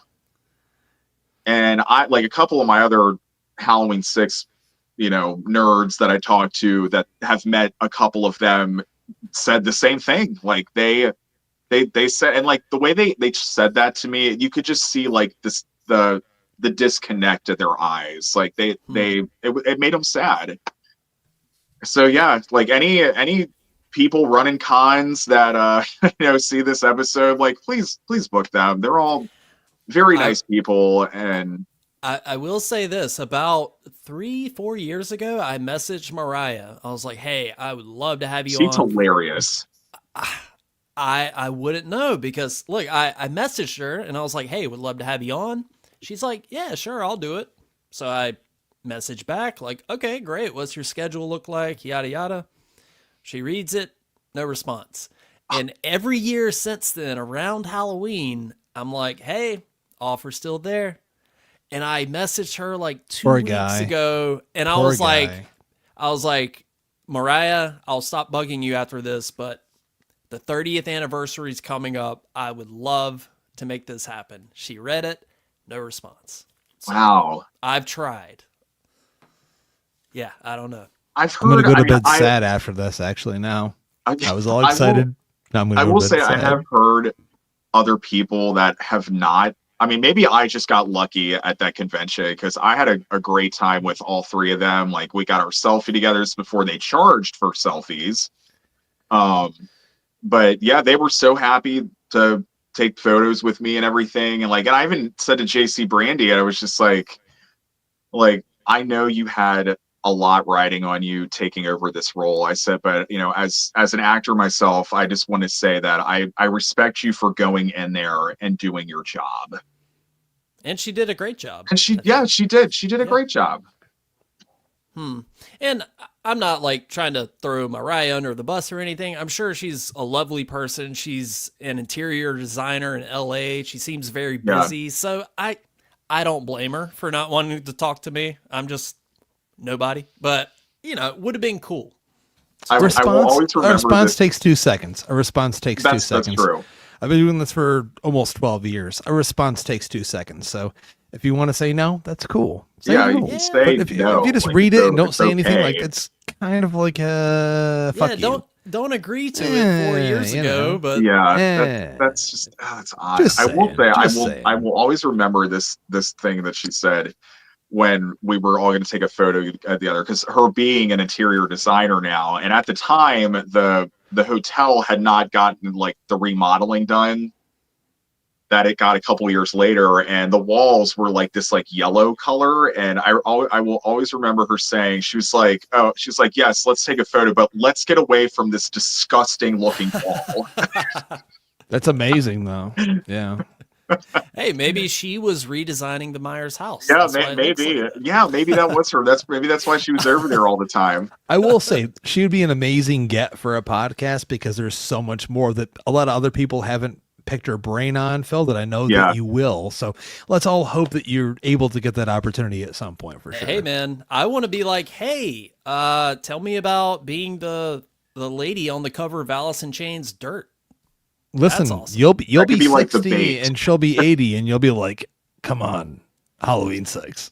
You know what? Every year from now, I'm going to message her and be like, hey, Halloween's coming up. What's up? There's nothing wrong with that. But I for one, at least have to say that I think I spent my anniversary of Halloween 6 for the 30th doing the right thing and having a great conversation about it with the two of you. So thank you for having me on. It's definitely been the highlight of my day. I was gonna go to the actual movie theater where I saw Halloween 6. I have not seen a movie in that theater since. But you were going to see another movie? I was going to see a movie. I was going to bring my H6 costume and everything, and I was going to get a couple photos of me holding a popcorn and actually going and seeing a movie. but I never made it up there today. So it's Well, dude, because you know how lucky you are? I have to say this because most of us don't have our childhood theaters anymore, or our teenage theaters, or our early 20s theaters anymore. They're all gone. So I feel terrible for you that you didn't get. no, it's okay because you know Actually, what? There's you always technically tomorrow. have time right now. Go down there. Go down there tomorrow and take the picture. But Yeah, I'm definitely gonna go tomorrow. Yeah, but like, Yeah. what if the exact theater room, they're just showing some kids movie and you walk in there dressed as Michael Myers? dude, and that's scare the amazing. shit Be like, out of everybody. 30 years ago, I was in here and I experienced a I movie know, that right? Like changed my the fucking life. craze fan. They're showing like some Pixar movie or something. That's so cool. No, I love that. I love to hear that stuff. That makes me actually like, I'm going to go to bed happy tonight because Well, good. I'm glad most of us don't I have could, that. you know, give you something to think about while you're going to bed. I mean, except for your hair, that's going to be in. Oh, see, My that's head, gonna too, when make I go the to dream, sleep. So that's gonna like take it to the next level. Why can't I grow that? God, please. Can I grow that? Please. Can I have the same thing, please? I'm actually going on a mini trip next month. I'm actually going to Salt Lake City. Nice. I just For what? decided like I've been procrastinating it like all summer and everything, and I was just like, no, it's the 30th. I'm surprised you haven't already been there yet. Like, I I want to have go there never so been. badly I've for never all the been. locations. Yeah. I'm friends with Kenny, who runs On-Set Cinema. I'm friends with Kenny. We've Yeah, known him for 10 great, years. great yeah. guy. And Yeah. he's done the Halloween 6 thing and 4 and Yeah. 5 too, like the past 3 years. And every year I miss it. And this year I was so confident I was going to go. I was like, I even set aside extra money for it and everything. I'm like, and I spent the earlier half of the year, like really nailing down my Halloween 6 cosplay and like getting like a great mask and like the same coveralls and everything. And I saw you got that WMP mask. yeah. Ooh. Those things aren't dude. cheap, but damn, They're great they're they're masks. not, but no, Chris does Oh, yeah. insane work. And like the way he paints those things, it's just like it truly captures like all the light sources that whatever light source you put that in, it's gonna reflect just like the movie. Like I don't know Yeah. how he does it. It's No, they're great insane. masks. I wanted one so long ago. I mean, Super I'd jealous. say hit him up. I mean, I know he's making them again, like starting to kind Yeah. of slowly make them again. So Anytime I put on a Halloween mask, a Michael Myers mask and the coveralls, I go into public, I get beat up or threatened or almost shot with a gun, so I can't do it anymore.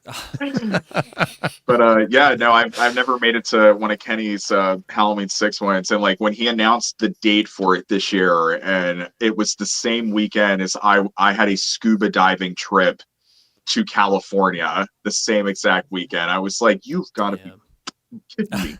But I know it's not. It's no blame on Kenny because it's really when he can get the location. Yeah, so you're going like just on your own accord. I'm going on my own accord. I'm going out there for literally like a day, like just a day, and I fly in. I pick up my rental car. I'm gonna hit some of the locations. You got a lot to hit though if you're gonna and do then all. I'm gonna fly home the next day. Oh man, what they? Let me know. Maybe I'll tell my wife I'm going to off-site venture for work for 3 days, and Dude, I'll just meet there. I'll let you know. I was gonna say, man. Look, Chris, I've never done the locations either. Me either, man. That's why I'm like, you're getting me excited. I'm like, yeah. If I fly out there, it's got to be for at least 2 or 3 days. I can't. Yeah, that's my thing, too. I wanted There's so to do many 2 to days see. out there, but it's just because of my work schedule. I had a very slim window, so I was like, it's now or never. I mean, it did save my me a boy couple born to bucks be on my rad in the house. But I'm bringing that costume interview. though. Oh shit! So I'm very excited. I haven't watched Garrett's interview with Greg Nicotero. Dude, he just got Greg Nicotero, man. I gotta watch that. Legendary interview. I want to see if he asked him like any specific Halloween questions. You gotta watch. Check that shit out. Just a couple more differences with the producer's cut. So Michael chasing Kara across the street, classic shot. But I did notice this. In the producer's cut, we only get over the shoulder shots of Michael. Those shots of him walking with the lightning flashes that look so badass. Those We are literally not were talking about this while you were yeah. peeing, so okay. Yeah. Okay. Sorry, dude. I got to get it out of my system. you manifested while you were in there. Like, So why did they? You were thinking about it in the bathroom the whole time. Like, I can't wait to get back and talk about the Well, lightning flashes in that scene. Oh my gotta God, I can't wait. Those are some of my favorite shots of Michael in this movie. Yeah, just same. walking across the yard. It looks so badass. So I'm wondering, like, was that a theatrical reshoot, or did they already have that footage but chose to edit it? I feel like they already had that footage, because that's definitely George under the mask. It is Yeah. George. Yeah, that's Because true. Tom Proctor, when he was telling me stories from set, he mentioned that scene, and yeah, they definitely shot it when they originally shot it. Like, that wasn't a reshoot. Interesting. Well, it's one of my favorite moments of the movie. But as you guys know, like, once they get in the house and it's revealed that, Miss Blankenship is in on this Yeah. conspiracy Hello, and all dear. that. Which like, has made sense the whole fucking time. Come on. hello, dear. No, dear. How over the top can we get here tonight, dear? I wish I could have met Janice. I heard she Oh, was just man. fantastic. Yeah. Have you guys seen SLC Punk? Because she's course. Oh, dude. Yeah, of course. Come on now. She's a lot of people haven't, surprisingly, but I she's could- in the I wouldn't have convenience said- store. I Yeah. would have never stepped foot in of Lillard without having seen that movie. So Yeah. So yeah. And after that, Kara jumps out of the window. It doesn't make sense in either cut. what the fuck? What's Come your plan on. here, Kara? This is the moment that I would like get up in my collection room and smash glass or some shit. She's doing I a guess it's swanton like- bomb out the window. I guess it's the flight or flight mode, I guess they were trying to put across. Because I don't know if you guys have ever read the novelization of the first Halloween by Curtis Richards. I own it somewhere over there. Hell actually. yeah. Yeah. Oh, So you had that, there- Justin? Yeah. Dude, that thing's worth like $300-400. Yeah, they're not. Well, they just reissued it last year. So Yeah, man. Wow. first time in like 40 years. And but there's the scene when Jamie Lee Curtis, when Laurie Strode is, in the Wallace house after she finds the bodies and everything. Like, it's a little different than in what we see in the movie. Like, because he just comes out of the dark, catches her arm with the knife, she falls over the railing. But in the book, she makes the decision, and it puts you in her mindset. She makes that decision, like, you know what, I'm not going to get down these stairs without, like, going to him. So I'm going to just take my chances and dive over this railing. So I guess it just kind of reminded me of that, like Kara just making that decision, like, okay, you know what, this is where we're going. Yeah, fair enough. Fair enough. It's semi-suicide. Yeah. My kid's gone. I'm done. Where's Kara? I feel like we've been drugged. We have been drugged. It's a great shot. I'll give it that. It's, Friday the It's just so 13th Part random. 4. How did they get... I just thought of this for the first time. How did Tommy and Loomis get drugged? Were they like, here, drink this? Or Yeah. I mean, they are from Smith's Grove. I mean, they probably had like a pound of needles somewhere in there. oh, yeah. I was like, were they taking Molly or something? What's going on? Well, Spiked his drink? I don't know. this thing is Swiss cheese. Let's be very clear. It's filled with holes. But Yeah, I mean, So, like... yeah, most of a us lot of let go of random that. moments. yeah. Yeah, like either version of the movie, I can recognize all the holes in the plot, and it's both versions are messy, but We can all kind of Yeah. say, I think Yeah. what we're here to celebrate tonight, gentlemen, is the 30th anniversary of the theatrical cut, because collectively it seems like we all agree that's the best cut of the movie that's available to us and that we all kind of really enjoy. well, the most sure. part. But I'm saying like even the theatrical is pretty messy. Well, of course it is. Yeah. Yeah. But yeah, after Kara jumps out of the window, as we know, the entire movie is completely different. And, Yes. you know, there's no hospital massacre scene, which I fucking love. Oh, Yeah, One of my it's one favorite of the scenes in most the movie. badass scenes I think in the whole franchise.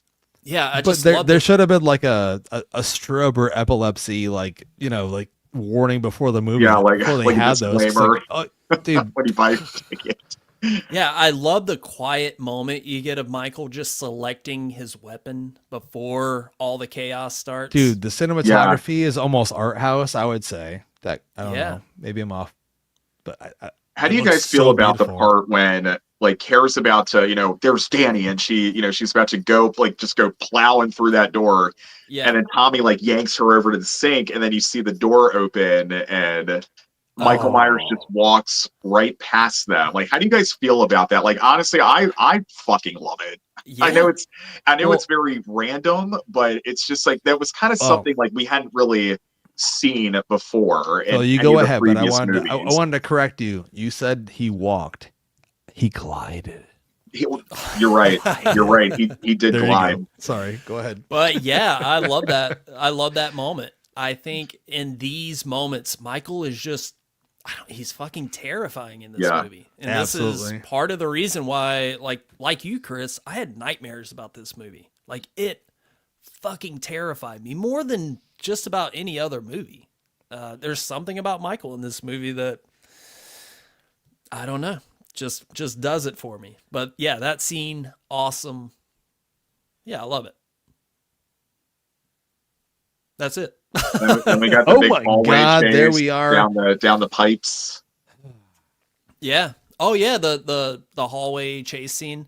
with the Justin, red lighting and everything. Yeah. Oh, Yeah. What's that, Justin, Phil? do you gotta run? You gotta jump off? No, I'm good. Oh, okay. I thought you were trying to wrap it up. Oh, am I making like hand signals or something? I'm just dancing, no, dude. I'm just no, like, you were. I could. The podcaster in me was like, you were like, and that's no, Halloween. nope. I hear my daughter upstairs. Actually, her and her boyfriend must have got home, so I'm gonna stay down here as long as I fucking possibly can and continue this episode. All right, I'd awesome. rather talk about Halloween 6. But yeah, in the theatrical, we get that hallway scene. Now, this is George Wilbur, the doctor, where he pushes his face through the bars. That's true. Yeah. is it? Because I've heard that That's because what it's I Michael You were told Lerner also? in the under the mask at this point in time, and I heard that Yes. was actually his father, because his father was a stunt guy too. And I heard it was his okay. father Are you that talking about Fred Lerner or Michael Lerner? Fred Lerner, that got his face smashed through the grate. He did. Did he do that stunt? Okay, that'd be news That's to me. what for I've sure. heard. I mean, I could be wrong. That'd be cool to know, though. I may have misheard or somebody was misinformed, but I did hear that. They were like, well, at least George got brought back for the death scene. So Yeah, I know don't he's one of the doctors in the room. So Okay, that might be it. But like, why? Why I'm recast sorry, but- like that far into the movie? Like, Yeah. he's like- already the presence of the fucking movie. Michael Like- Lerner, he's doing like the invisible suitcase thing. He's trying to look imposing and his arms are out to here. It's like, dude, you're not, it doesn't make you look more tough. Well, I mean, here's the thing. We had It's to like the think about guys this you see at the logically. gym walk around like this. It's like, bro, what are you, yeah, what are you trying to alpha bro me right now? I'm not impressed. Like, That's very Fuck outta true. I do think that the mask looks way too big because they didn't recast masks for Michael Lerner, Yeah. Fred's son, to fill in the blanks for fucking George. It never happened. So that mask looks even bigger and it looks silly, but he kind of moves more fluid like Nick Castle did in the original. So I don't hate it as much, but I'm a big fan of George Wilbur, Michael Myers. yeah. The shoulder pads suck. I just wish we got George Wilbur in 4 and 5 and 6 because he was so happy. Anytime you talk to him, he's Yeah. like, man, I can count 4, 5, and 6 coming each one of them. So And yeah. that's one person And dude, I never got to meet that. He was such a sweet old man, man. he Yeah, was. I mean, he really was. He felt like my grandfather. He'd sit there and tell you anything you want to know. But come on down, take me for a breakfast at the Waffle House, Yeah, and we'll talk he had for a good hours. sense of humor. He was that guy. Like, I don't care. Come on, we'll have Diet Coke or something. And Yeah. he was so nice. He was gave me so nice. I got a hug out of him when I first met him, like when I was leaving the table, and so sweet man. Damn. I think the best shape we had in the later years was George Wilbur, God rest his soul, 4 Sure. and Yeah. 6, and so, but yeah, he's an amazing guy. But when you see those reshoots, Michael's fluid enough. Michael Lerner, meaning playing the shape. But Yeah, he's not bad. He's not. He's not. Dude, Wilbur had, like, as Mustafa said, the walk, and he liked Yeah, George's walk and his mannerisms. He's great in Halloween 4. They should have never recast, man. You have the stunt guy actor right there. That's what always pisses me off. So, anyways, I digress. I'm done. No, well said. I mean, I'm glad they brought him back for 6, man. He was an older guy at that time, and I think he crushed it. mm-hmm. Yeah, I want to say he was like in his early 50s at Yeah, the time dude. of shooting Yeah. these movies. So he was like the oldest Michael up to this point. Yeah. But yeah, like that hallway scene, isn't Michael running at one point? I'd say speed. He does walking. run. Yeah, Oh, he's yeah. like no, dude, Well, he's like power jogging. walking. He's semi power walking. It's His a arms step aren't going. above- Okay, well, you're an athlete, Phil, so you know. I am. If you're, yes, you are. Okay. You're an athlete. Look at you. If your fists go over your shoulders, you run like an athlete. Otherwise, you don't. Michael never did that. So he was Well- just kind of strolling along. You ever seen those? Semi power walking? You ever slasher seen those style. like long distance runners? I see them, running on the sidewalk all the time. They have their arms at their side to like save energy, so they're not doing that. Mhm. I'm like, I will never do that. It looks so fucking ridiculous. Just like hold tangent. them out like a bird, like in weapons, that's Oh, the Naruto, whatever the hell the thing is, my daughter keeps telling me. I keep saying it wrong. The anime stance or whatever. One of my favorite movies of the year and one of Phil's hated movies of the year. Anyway, this is going to date this episode. Let's this not thing. get into it. Let me ask you this, Chris, while I'm thinking about it. How did you get involved with being a merman? Oh God! That's oh god, I knew it was coming. Oh yeah! Hey, Wow. hey, it's okay. We don't have to talk about it. Your No, name I'm not is. embarrassed. I'm not like embarrassed about it all. I think it's cool. Okay, so I grew up on the Chesapeake Bay here in Maryland, and I have a background in marine biology and everything. I love Halloween and horror, but I do love the ocean.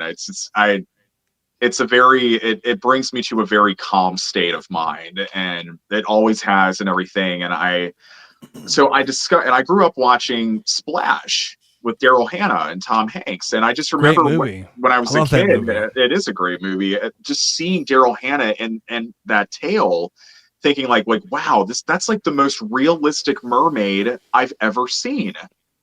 And I probably like 12 like 12 13 years ago, I discovered this whole like community. It was very small at the time, and it was basically people that had mermaid tales, and they did events, they did it for conservation purposes and everything. And I was just like, this is so badass. And I saw this video of this woman that's a mermaid. Her name's Hannah Fraser, and she was just swimming alongside like a humpback whale, and I was just like. But one thing I noticed was at the time there really were no like mermen. Like there was no male figure or male representative to really look up to and everything. And you had these amazing women that were doing these things, and I was just like, but where's the merman that's doing these things? So because not to cut you off, but they've always been part of the mythology. Correct me if I'm wrong. But yeah, mermen have always been part of the mythology. no, absolutely. Yeah. So, and then I just kind of was like, all right, well, I have a background in marine bio. I have a background in the film and television business. So I want to be that figure. I want to set out and I want to make a name in this business for mermen. And I'm not saying that there weren't any guys like just at all in the business at the time, but there was none of them doing what these amazing women were doing. So, and I just decided I created this we call it mersona, not persona. I know we got a lot of those in the business. So, and so, and I just decided, I was like, all right, I'm gonna become this character, and I'm gonna bust my ass, and I'm gonna do what as many things as I can and make myself as available as possible. And at the end of the day, if I can at least touch someone's life or give them hope, to go after their dreams, or take away their fear that's holding them back of doing something that they want to do. Maybe they want to be a merman, maybe they want to research dolphins, or because I got made fun of in school for my love of like the ocean, and I was always drawing whales and dolphins and everything. So if I can impact we were lucky, someone, man. We had those folders, man. Remember those folders with all the dolphins and whales and the stuff? Lisa on them? Frank folders. Yeah, the Lisa Frank folders. Yeah. I mean, we're similar age, so I'm connecting with you on that level because I've always loved aquatic animals, sea lions, dolphins, whales. They're orcas, everything. I loved them. Yeah, incredible. And it's just like, we should be very blessed that we get to share a world with these amazing animals. And that's one thing that I set out to do, is like I wanted to raise a lot of awareness for conservation and everything. And here we are 12 and a half years later, and I'm still going strong in the business. I celebrated my 10-year anniversary 2 years ago, and I still have a message to say. And it's been tough to kind of keep things fresh, because now there's a lot of mermen now, and it's such a great thing to see. So you volunteered work at the National Aquarium in Baltimore. I've been there. It's a great aquarium. It is. It's a very great aquarium. I volunteered there for about 3 years. That's awesome. And then but they didn't want mer people there. Like I fought with them for a while. I put together like presentations on why this would be beneficial and everything. And I got laughed at by people that were in management that are no longer in management there. So that goes to say something. But I ended up fulfilling a dream. I always wanted to perform in an aquarium. And 2 years ago, I landed on my 10-year anniversary, no less. I landed a job at Ripley's Aquarium in Gatlinburg. Awesome. So nice. Have you been to the one in, I think it's Myrtle Beach? Yes. The aquarium? Yeah, they had exact same one that's in Tennessee. Okay. Yeah, they had mermaids at that. And I was like, what's their work day like? It's exhausting as shit. I bet it is. Yeah. You want to you collapse literally at the end of the day. Like I was doing like 3 shows back to back for a whole weekend. So you do the math here. That's 9 shows in a weekend. All right, here's the real question. When are you going to merge the two and make Merman Myers? Oh, man. Merman Myers. Merman Myers. Man, holding your VHS of The Curse underwater. Oh, my God. Awesome. It's imagery. Funny you say that, because so the company that I represent, Finfolk Productions, we have a tail that is literally colored in Michael Myers. It's called the Star-Crossed Silver tail, and it's literally the colors of the Halloween 6 jumpsuit almost. Oh, that's awesome. And so you never know, because I've only recently started kind of like letting the mermaid community know, or like they've kind of caught on over the past few years that I'm like this giant horror person as well. Like that's like my other half of my life, and it's so funny because they love it. Like they never knew, and now they're always wanting to see like my horror updates. So they've asked me to like post more horror stuff. And now it's kind of like working again on the horror aspect, because now the horror community is learning that I do the merman stuff. So now they all want to know about that thing. So it's just, I'm like right in the middle of all this. So. That's awesome, man. I think I speak for Justin when I say that we love horror movies, but anytime I can talk about other stuff, and of course, like, yeah, I'm all about it. That's awesome, man. I love it. I love the connection with the horror, the movies, and the other things that we like to do in our normal lives where it's like, hey man, this all connects together in this weird way. Yeah. And we bring people together to connect the two things, and people are happy. Great Yeah. vibes.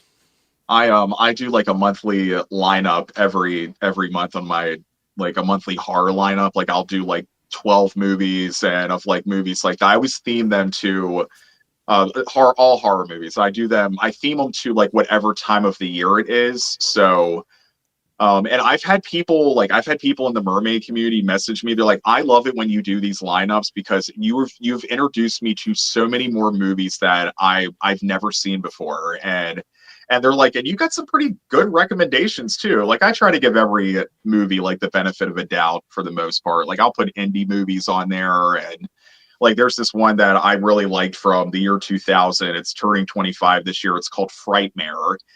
I saw And you mention Oh that. yeah, I yeah, like and it's like, Frightmare. I mean, I like it's a Frightmare. generic Yeah. 2000s indie slasher, but I don't know. There's just Yeah. something about it that it's a fun time. Sure. Okay. Nice.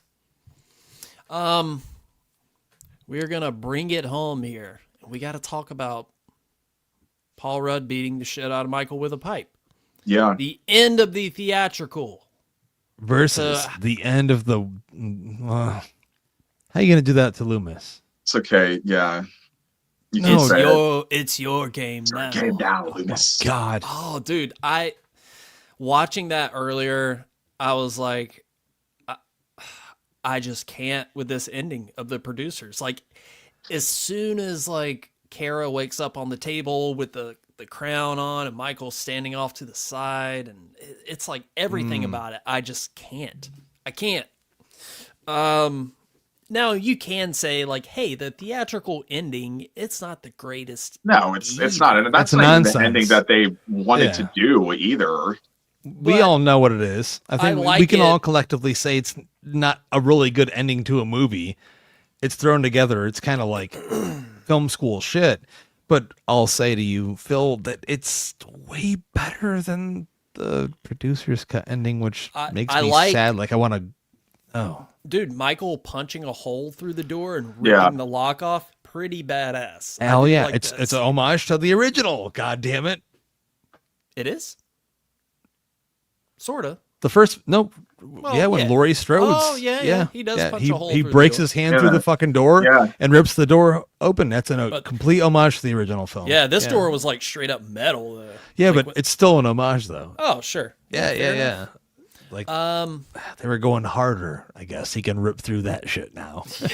But yeah, I like this ending. Paul Rudd just beating the fuck out of Michael, and I like the way he just throws the pipe down. See ya. I mean, Yeah. at least it's a character that he's playing that has some kind of deep connection. There's no Laurie Strode there. Obviously, Dr. Loomis can't really do anything in his state. He's old. Yeah. So who else did you choose? Tommy Doyle. And I will say this. So to everyone's point about me shitting on Paul Rudd's version of Tommy Doyle, I still think it's way fucking better than the version we saw of Tommy Doyle in Halloween Kills. So Sure. please stop coming at me in messages on Facebook and Twitter and Instagram and being like, you're such a dick. No, please. He's better in this than that, but they're both not good. But it's a great moment though. I think, I don't know. I mean, like the whole texture of the film is like, there is PTSD in there, and like he gets to semi beat to death Michael Myers. I don't know. It is half-assed, but it's better than like Loomis being fused with the Yeah. Curse of the Thorn. I still don't get, like, what are they trying to say? So he takes off Michael's mask. It's Dr. Wynn in the circle. So Michael Yep. did a switcheroo, Yeah. and a tattoo appears on his wrist. What are we looking at here? Look around the room. We're all like, I don't know. I'm looking at spots on the wall to be like, is there a description there Look, somewhere, please? I have nothing. I would rather Don't have know. I like the end of the theatrical, the shot of the mask with the empty needle by it, and you hear Loomis scream. Yeah. It implies that Michael woke up, found Loomis, and killed him. not the best ending, but I like it. Yeah, I mean, it's not. I mean, it's not like an explosive ending or anything, or like some big Sure. cinematic thing, but yeah, it's decent. It's workable. And then you get the final shot with the jack-o'-lantern. I Yeah, do love that. Yeah. It's one of the best shots in any Halloween movie. It's fucking iconic, I think Yeah. so. But actually, I have the jack-o'-lantern on my shirt. I have the have jack-o'-lantern. it. I carved it in the other room. I'm about to put it out I have tonight I have after we're done with this I for have my Halloween a haunt. foam Yeah. one here. Yeah. Oh, you've got one from? Is Yeah. it from Ian or did you do it yourself? This is where did I get this? Oh, so we all have those. Yeah, I did Hey. carve my own stuff too. I too. found This is this. the thumbnail picture for all of us. Yeah. Look, I All found our this in pumpkins. LA about a month ago at a Goodwill for $5. I saw that in your I was Instagram like, story. I was Fuck like, holy yeah, shit! dude. This was I carved my I had own this last from year. Etsy. I can't remember the person right off the bat, but Well, dude, yeah. you guys send me pictures of each one of yours so I can compare it to how well I did I did like a fake pumpkin carve last year, so I can compare it. Please do it after All this right, episode, yeah. please. Yeah, Because here's the I tried thumbnail really right here. hard, and I showed my wife Halloween 6 for the first time, and she was like, her first comment was, "Why didn't you put on one of the good ones?" And I was like, "No, you've never experienced Halloween 6. You have to watch this." That's why it was so exciting. I think, especially this year, 95 was a very transformative year for me.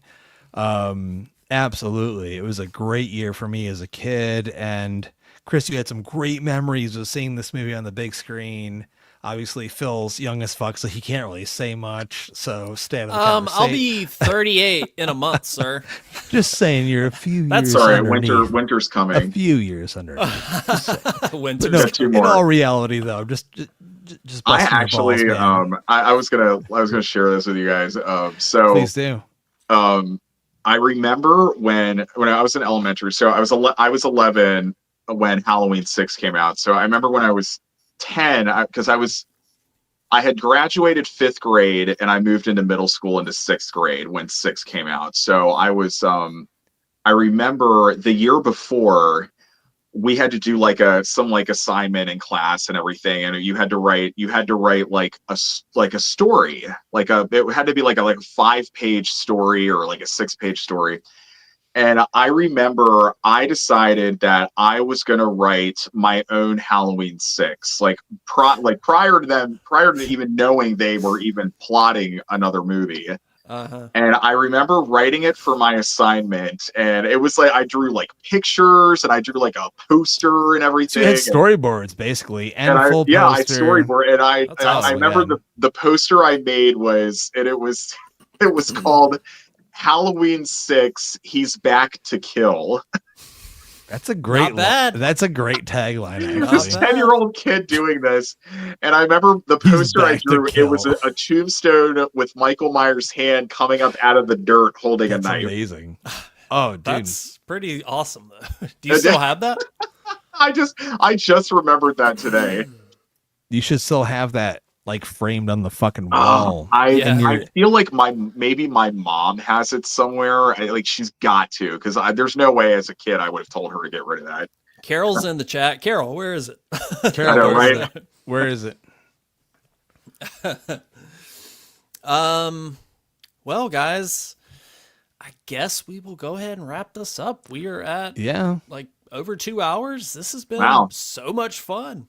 it's been Yeah, this was a blast. Yeah, this was Yeah, a great for way sure. to wrap up the 30th anniversary of Halloween 6. Yeah, I don't know what else to say. I love this movie. I love talking about it. I told Justin on our last episode, I was like, no, let's keep going. Like, there's so Yeah, much more. I mean, look, it's the 30th anniversary is the whole rest of the year. It's so. And hey, maybe we can do this again and someone from the cast can join us. Mariah O'Brien, perhaps. I don't know. I'm Yeah, gonna put this like out there in the universe for Put it you. out there. I want Put it you out there. to get her. I do too. I think Chris is friends with these people. He can say, "Come on," and we'll all talk to them, and it'll be a great. I feel maybe like Rest you of- could at least maybe get like maybe Devin Gardner to do it. Like I know he does a lot of Sure. like fan stuff. Yeah, I don't know, like,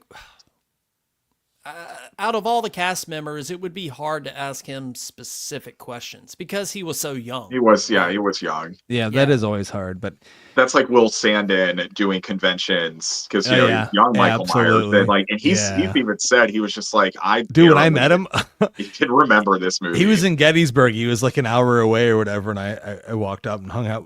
Didn't pay her to meet him or anything. I was just bullshitting with him, and he's like, "Man, I don't remember anything. Yeah, I don't remember anything." Who remembers anything when they're like 5 or 6 years old? Yeah. I do. Yeah, I remember like some that things, certain but not like super crisp. Yeah. Yeah, so we will go ahead and wrap it up. To everybody in the chat, thank you so much for hanging out. Thanks for commenting. Yeah, thank you. Chris, do you have anything you want to plug before we Anything I want to plug? Oh Yeah. gosh. Get Paul Rudd on. Hey, make it happen, John. There it is. I would love I to. know well, I know Paul Rudd has been, well, when I was at that convention 10 years ago and met all the girls, they said that Paul was up in New York filming something and he heard that they were all there and he tried to get out of filming for a day to calm down. What a guy. Are you And I'm serious? like, man, that's badass. Good for him. Hey, here's an idea. How about we start ThornCon? It's a celebration of H4 to H6. Hell yes. It'd be Everybody amazing. come. You're probably gonna bankrupt yourself, my friend, but you'll do a good job. Hey, I know man, you that's will. why you get a bank Concert loan, time. baby. I'm But just I will saying, say, though, just from experience. I love seeing today, like my entire news feed, like on Instagram and on Facebook, was all Halloween 6. Like I made sure to throw. I made sure to throw more in the mix this morning. I had to because it makes me happy Yeah. just seeing that more like time has been a bit more kind to this movie. Like, and it's the same thing like with what happened with Halloween 3. Like everybody hated Halloween 3 for years. And then now, Sure. Yeah. nobody hates Halloween 3 anymore. It's it's become I've screened it twice. People love it. I love it. I think I started loving it at 11 or 12 once I realized it wasn't the same thing or whatever. Yeah, but so it's a great story for its own for thing. sure. But So it's always amazing, right? I'm When hoping new that generations find them. this will end up with the kind of pop status that 3 has now. So it's getting there. Yeah, slowly. the tide is changing because I'm sure you guys can recall this. Like growing up, being a diehard Halloween 6 fan, you were kind of alone. Like whenever you would talk to people about this movie, they're like, "Oh, the stupid." Well, I was usually hanging out with the sickos that were like, "Oh, that's the most brutal one. Yeah, I like that one." But like the Let's hang out in the sentiment dark. of this movie was not good for a long time. It bombed. It bombed. Critics didn't like it. Fans didn't like it at the time. It was I misunderstood. know it did better than 5, but not much. It was Slightly. I mean, if you're gonna compare like 89ish to 95, it was unfortunate because Freddy died in the 90s, Jason died in the 90s, Yeah, and the so did Michael, 90s were not kind. It wasn't to until Scream, our but that's a big whole 3. conversation into its own. So I'm done mentioning that, And- or I'll keep talking forever. Well,